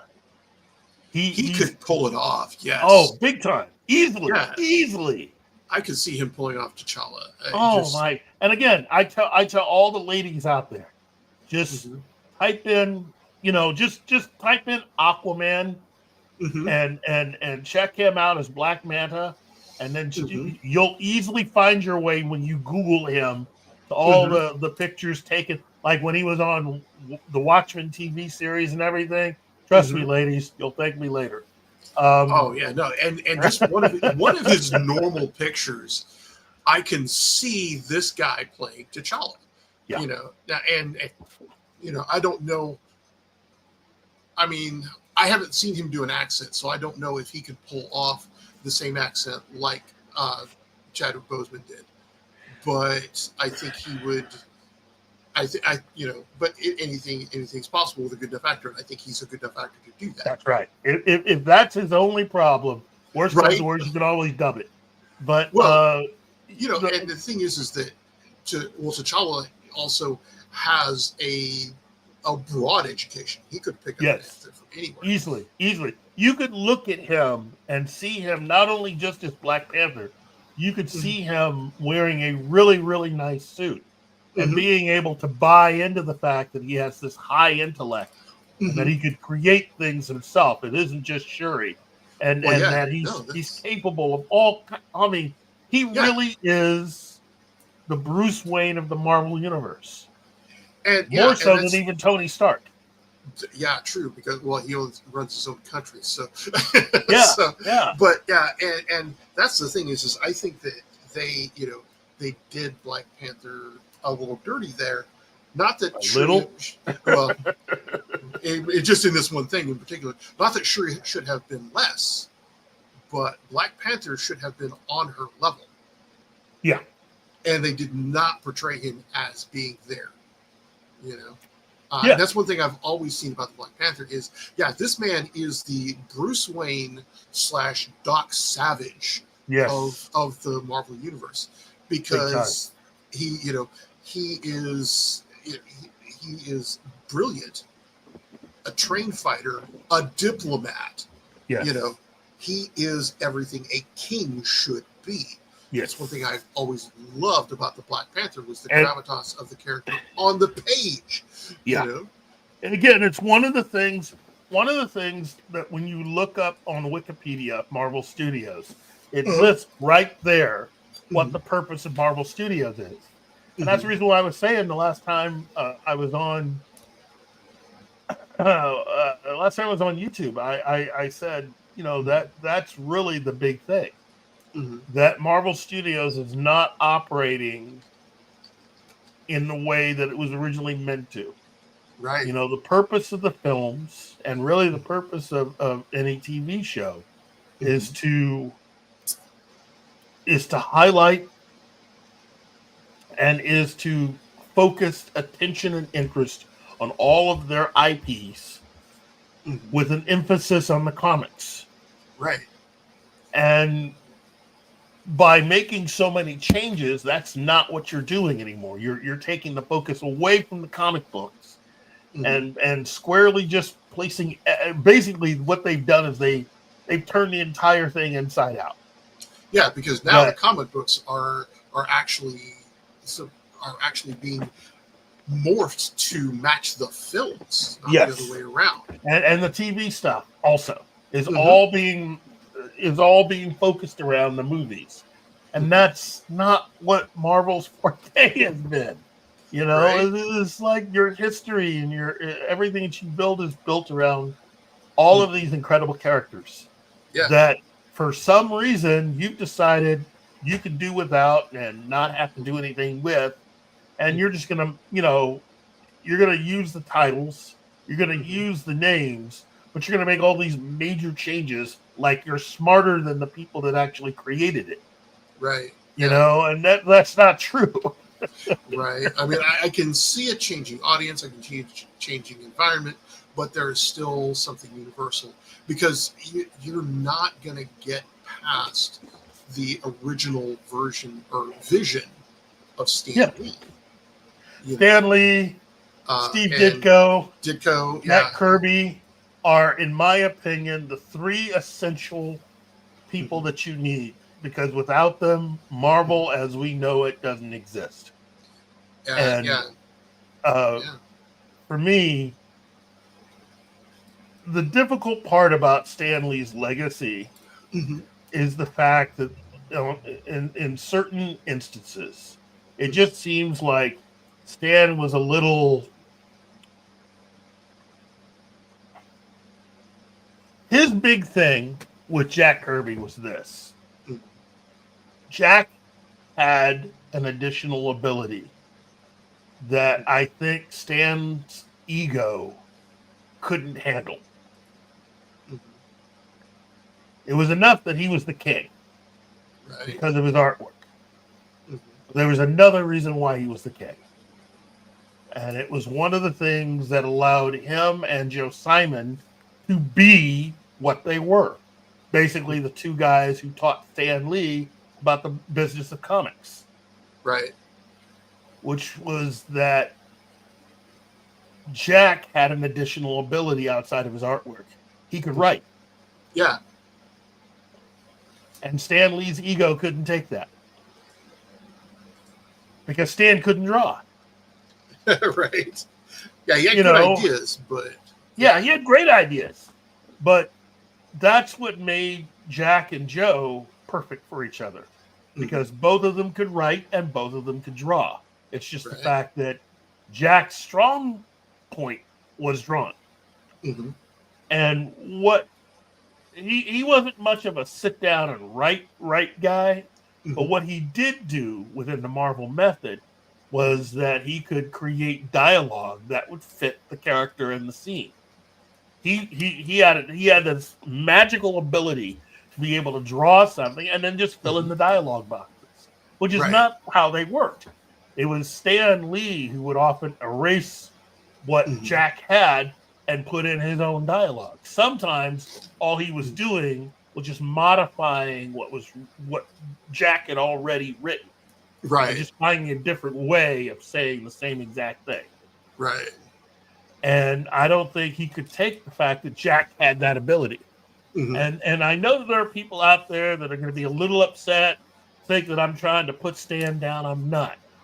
What I will say is this, though. How do you think Jack was able to do what he did when he went to DC? You know, Jack is all over everything. The reason why you have a Fantastic Four is because of Jack. Now, the basic idea for Fantastic Four comes from Stan Lee. But where did Stan get the original idea from? Well, he took it from DC Comics.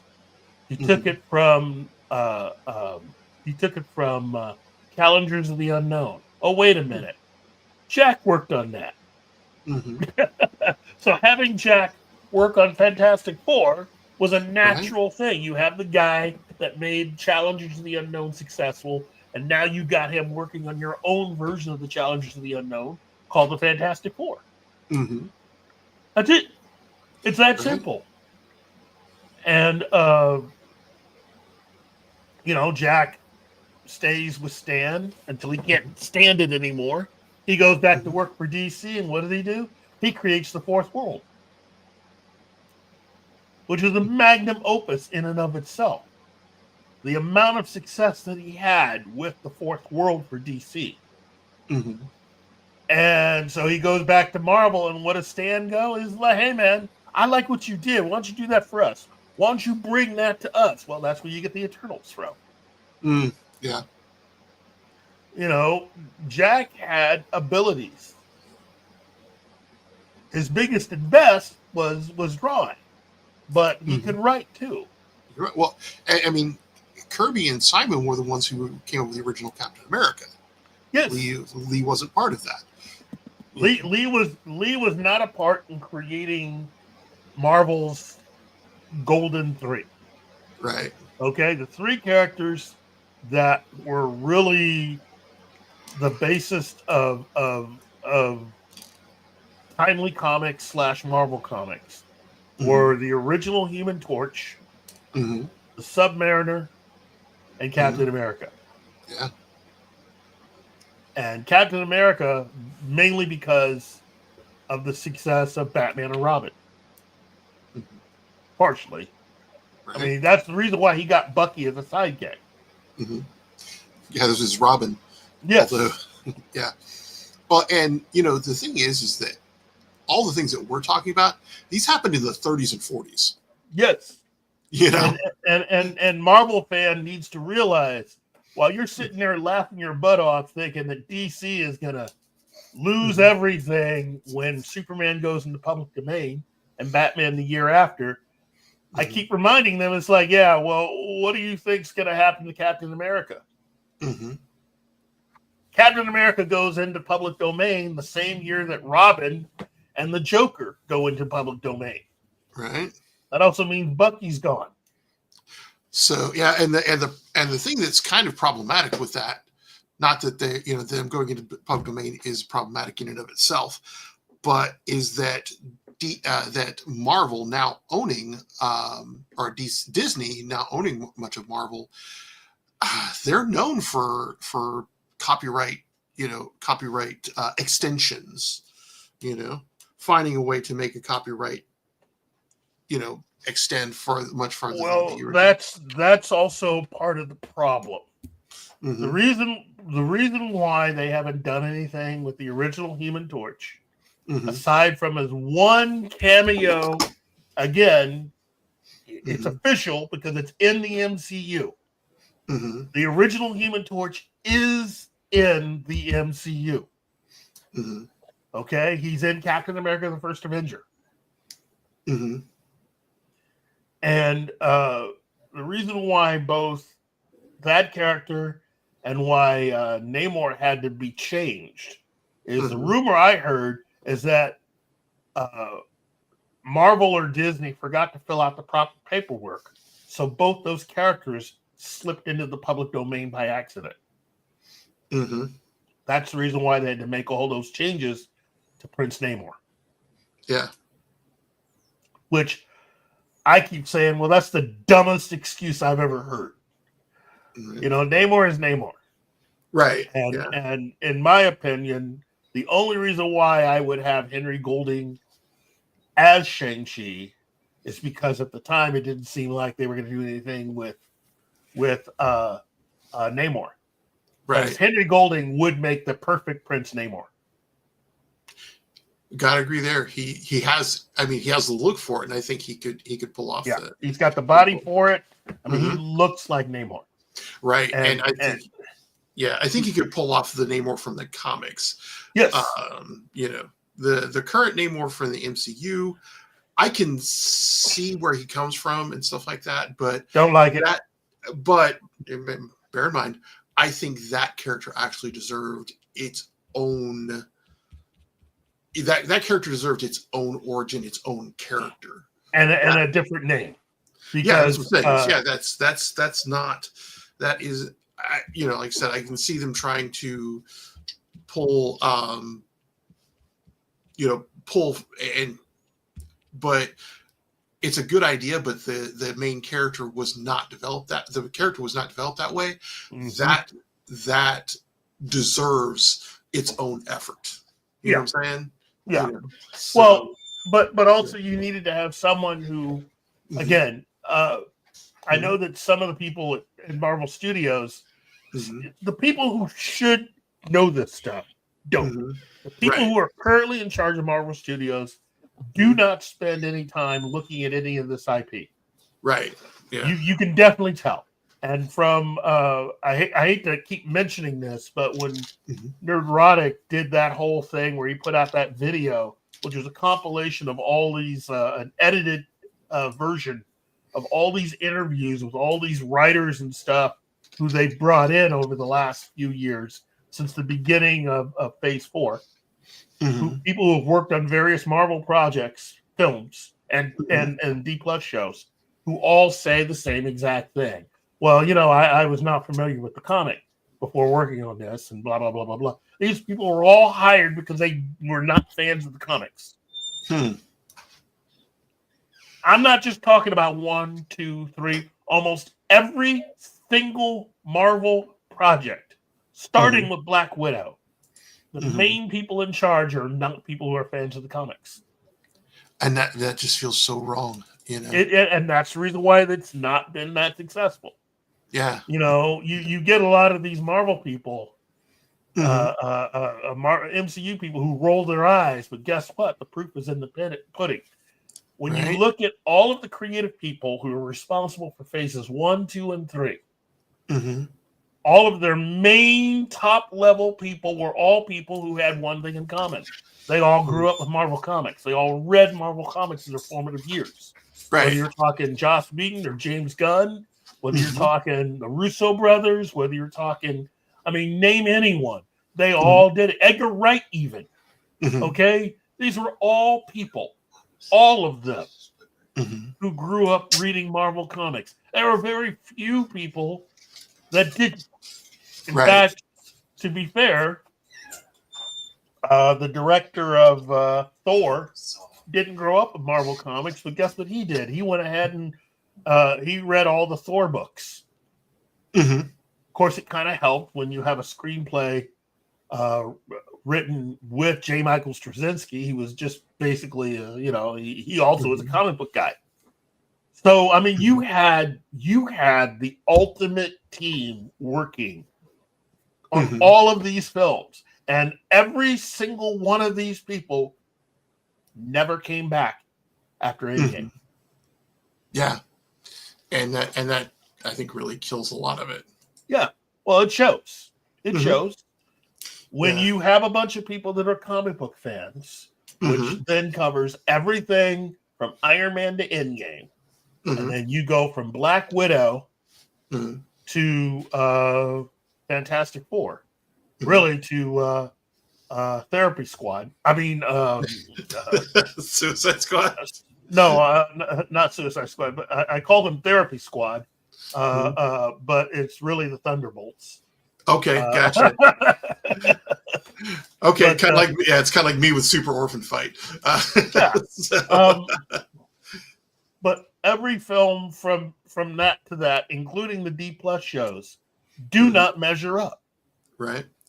Yeah, and the thing is that you see that difference in quality in everything. Yeah. Like the original, the first couple seasons of Mandalorian, you could tell fans wrote that. Yes. Yes. And you go into something like with me suggesting Yahya Abdul-Mateen as T'Challa. Well, one of the things from the comics, when you bother to read them, there was another person who was kind of on the verge of stealing Reed Richards' wife, and that was T'Challa. Yeah. He was hitting hard on Sue. Right. So, I mean, again, when you bother to read the material, you realize, hey, you don't have to struggle writing scripts. The hard work's already been done. All you got to do is do the homework, and the tests are easy. Yeah. Do the homework. The pop quiz is not a problem.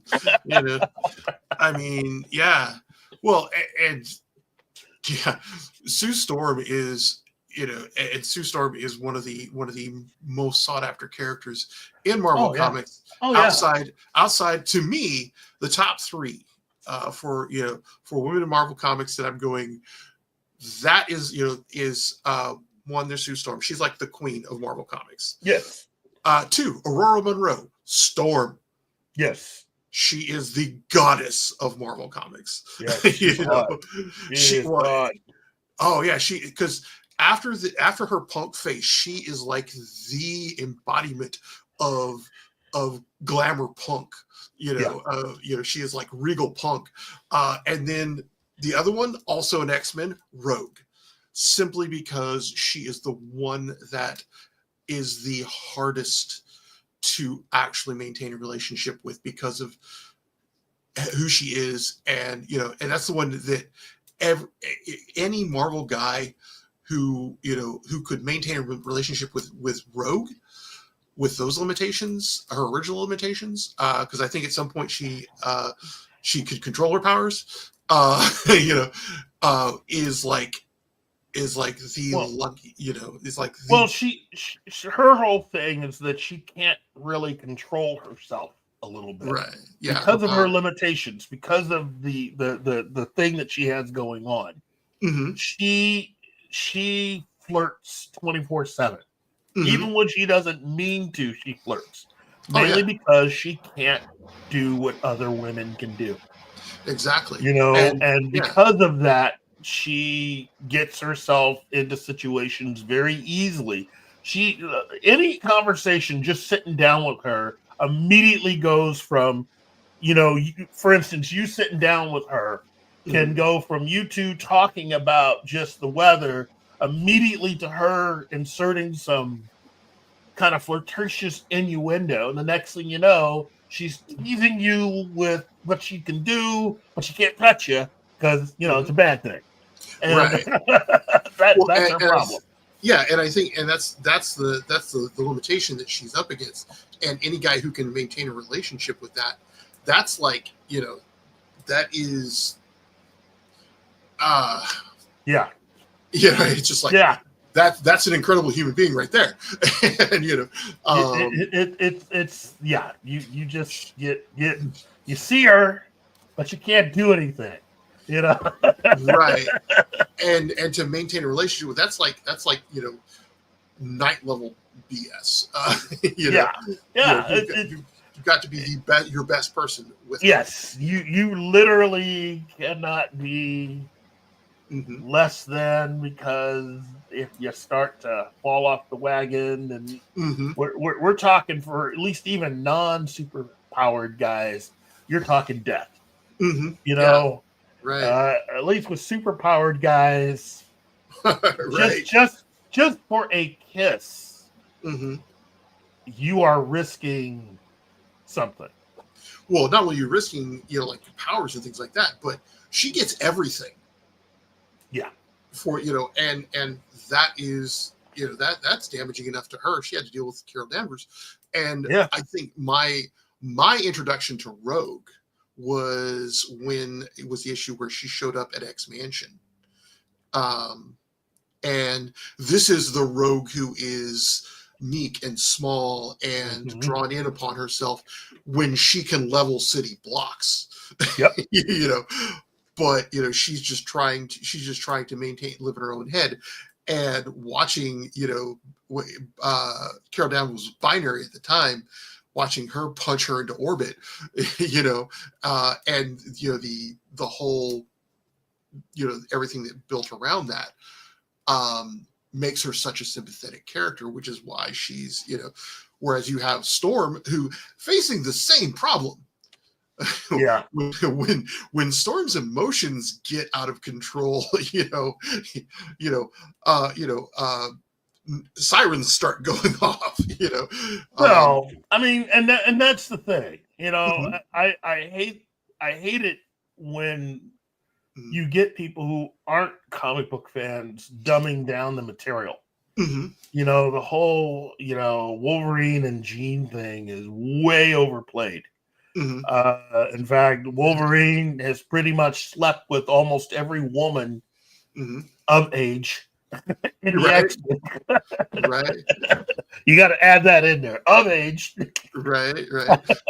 So yeah, and you know, I mean, I think the only one that he hasn't actually had a relationship with is Kitty. Yeah. You know, Yeah. You know? Yeah. It's pretty much it. I mean, when he was dating, quote unquote, Storm, I mean, ooh, right. ooh. And you know what? In a weird sort of way, that's a way better relationship that makes more sense versus him and Jean. Because well, they have so much more in common. That's right. Jean is the thing about Aurora Monroe is this. She's very regal. Yeah. But you know, the moment she's in the sheets, she's oh. Yeah. You're bringing your A game whether you like it or not. With her. Yeah, pretty much. when it comes to intimacy, because that's the thing with Aurora, is that she is she's regal because she's in control so much That's all the right. time.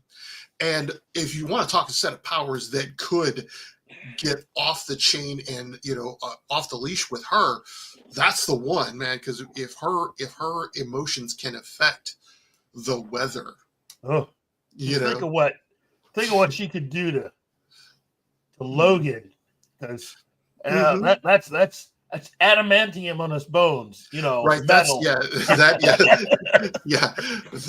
Your skeleton is one big conductor. You talk about she's going to be making up kinks. I mean, you're gonna feel it one way or another, right? No doubt. She's bringing her yeah. You know what I'm saying? Yeah. No, and then with Sue Storm, that's I think the thing that all three of these have in common is Sue Storm is sorry, Gambit's Peter Venkman comment there. Thanks, Peter. Yeah. The Sue Storm is another one who is tightly in control all the time, because she is married to Reed Richards, who the only thing bigger than his IQ is his ego. Yeah. Because of his IQ, I think. And you're trying to maintain that relationship, and playing her, having to play second fiddle to Reed. I just, that's a woman who has her shit together. But to me, I never thought of it as second fiddle. I like to think of it as, out of every member on the team, everybody is a little off except her. Yeah.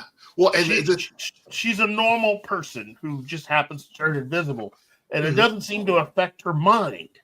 Whereas Johnny becomes, his abilities take him to a whole new level of being a 20-something guy who grew up wealthy and can have anything he wants. So, now he can fly and he can become a fire. Oh yeah, that's really going to do a real good job for his ego. And that's going to be, you got Ben, who is this big guy who's now uber depressed every so often.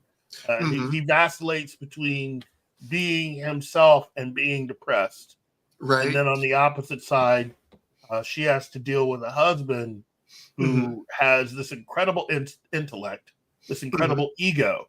But people also forget about the incredible amount of guilt that balances out all of that. Yeah.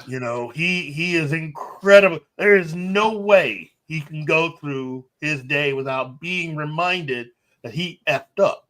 Yeah. For everybody he cares about, which extends into, Franklin and Valeria. Yes.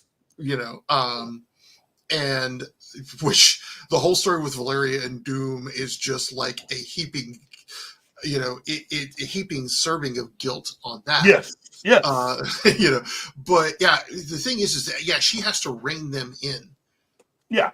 She is completely always in control. Yes. But I mean, she's always reminding them of them as people. Yeah. She's what makes that whole thing about family. But she's also the representative. Anytime that the media is involved, the person who they're interviewing, the person who does all of their media events and gets interviewed, that's Sue. That's Sue all day. Yeah. And she has to be that face. Yes. And, and that is for her, that's one of the things that makes her so appealing as a character, is that, I have superpowers just like everybody else, but I'm still normal. Yeah. And so, it just creates this. It creates this dynamic that is really kind of different. And so she is a normal person who has great business acumen. She has great instincts and rapport with the media. and she brings balance really to everybody's life. Yeah. She is more of a friend in many ways to Ben than Reed is. Oh, hell yeah. She's more almost like a mom. Oh, to Johnny. Yeah, there's no almost about it. She is the mom, not just to Johnny. Yeah, but to Reed, she is the ultimate spouse because you have to have an incredible amount of patience and a very thick skin when you're dealing with Reed. But also, you know, again, his genius, his ego, and his guilt. That is the triangle of dealing with Reed, because it's all balanced right there. Right. You it's all three that you have to deal with at the same time. And it's one of the reasons why I'm not thinking that the new movie is going to do so well, because I don't see Pedro Pascal being able to pull that off. Yeah, because Pedro's too humble. But I mean, well, I don't know. We'll have to see what he does with that. But yeah, and by the same token, you know, that's where the parallels come between Reed and Doom. Yeah, intellect, ego, guilt. Yeah, and both of them have guilt, but Doom does a way better job of just taking that guilt and either pushing it down or using it as part of something else. Yeah, for Doom, guilt is ego fuel. Yes. You know, he can take that guilt and use it to inflict more damage on Reed and the Fantastic Four. Right. Doom and Reed are like two authors that suffer from imposter syndrome. And Doom uses it to make himself a better writer. Reed uses it as blog material. Yeah. You know. And again, we can do this because, you know, you can tell from the way we talk we're fans, but at the same time, you don't hear this kind of thing from Marvel Studios because they're not interested in it. Right. And they've go ahead. They're not fans. They're not interested in reaching fans. They're actually making stuff for fans. They're interested in making new fans, you know, which is a constant but you can't do that and leave your old fans out in the cold. You know? Yeah. Wow, Ben. I got to tell you, man, we can go deep on this. Oh, we could.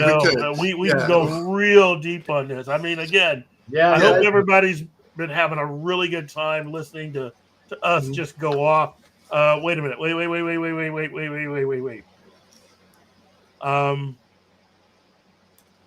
Let's see. I can see from the conversation here that Martin's been handling himself in the chat. Jeez, Martin. Look at you put it down there. Jeez. Right. Let's see. Gambit, 1987, Negasonic, Teenage.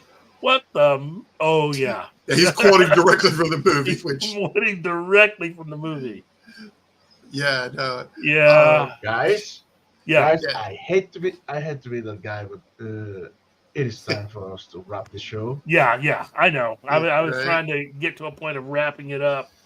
But first, let me just say, for all those out there, again, it's bensreeder.com. You go to his official site. You can check out all his books. You can check out all his upcoming appearances, including at the upcoming Tremendicon at the end of this month at the Oasis Hotel and Convention Center. It's going to be awesome. It's going to be awesome. And Tremendicon.com. And really, I just want to thank you for hanging out with me. Seriously. I mean, just dude, it's whew. You know, we're gonna do a lot more of this come Tremendicon. You know that, right? Oh, heck yeah. Oh, yeah. Hell yeah. No, and anytime you want, let me know. I will show the hell up. Oh, 'Cause we gonna talk about so much stuff, dude. I mean, again, you out there, especially you young kids out there who are under the age of 30, man. I mean, you got to understand, you are missing a lot of stuff. Manhunter, one of my favorite DC characters. Bronze Tiger, outside of just being in the Suicide Squad, Bronze Tiger was legit. And just, oh man, Lady Shiva, the Phantom Stranger, Dead Man. Dead Man's gonna just, oh geez, a lot of you out there just don't know what you're missing, right? No doubt. House of Secrets. The House of Secrets should be its own anthology show that I am surprised James Gunn hasn't put together yet. Oh wow. Yeah.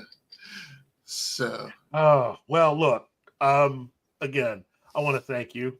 Thank you so much for joining us today, and for all of you out there, the Peter Venkman fan site, Lord Thoth, Cam's Cross Courses, the Comic Relief Crusader, Real Popcorn Geek, Hail and Place, Andy Moreau, Tim, Anima Confusa, thank you, Gambit. Penny, the lovely Penny, and Gambit, 1987. Wow, you guys you bring it, and you guys are real friends and fans. I hope to see a lot of you at Tremendicon or at other places that we're going to be. For all the rest of you, I hope to have you like, share, subscribe. Basically, just click on the bell to get the latest updates and see when I'll be on next. And, hopefully we can convince Ben over here to come back next week and do more of this stuff. Two old guys talking about the 70s. That's right. That'd be me. Man, it's been great. I love seeing all the fans on the site too. That's just awesome. Getting to interact with this in live time. That's amazing.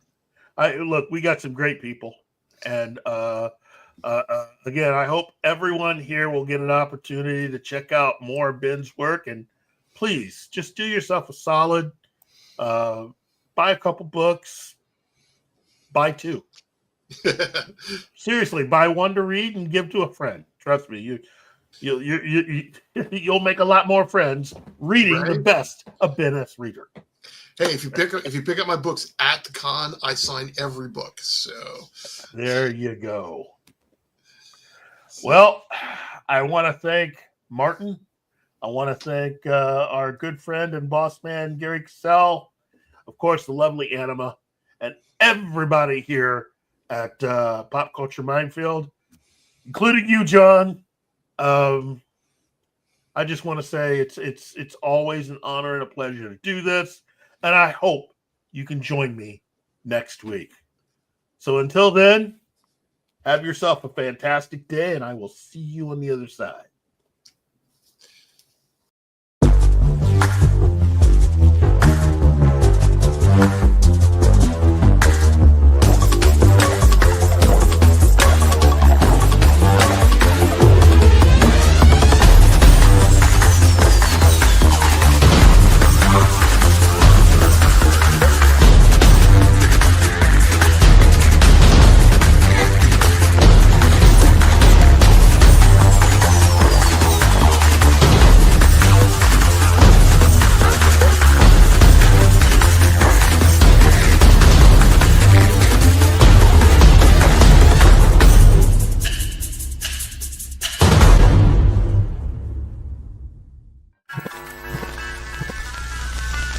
Y'all come back now, you hear?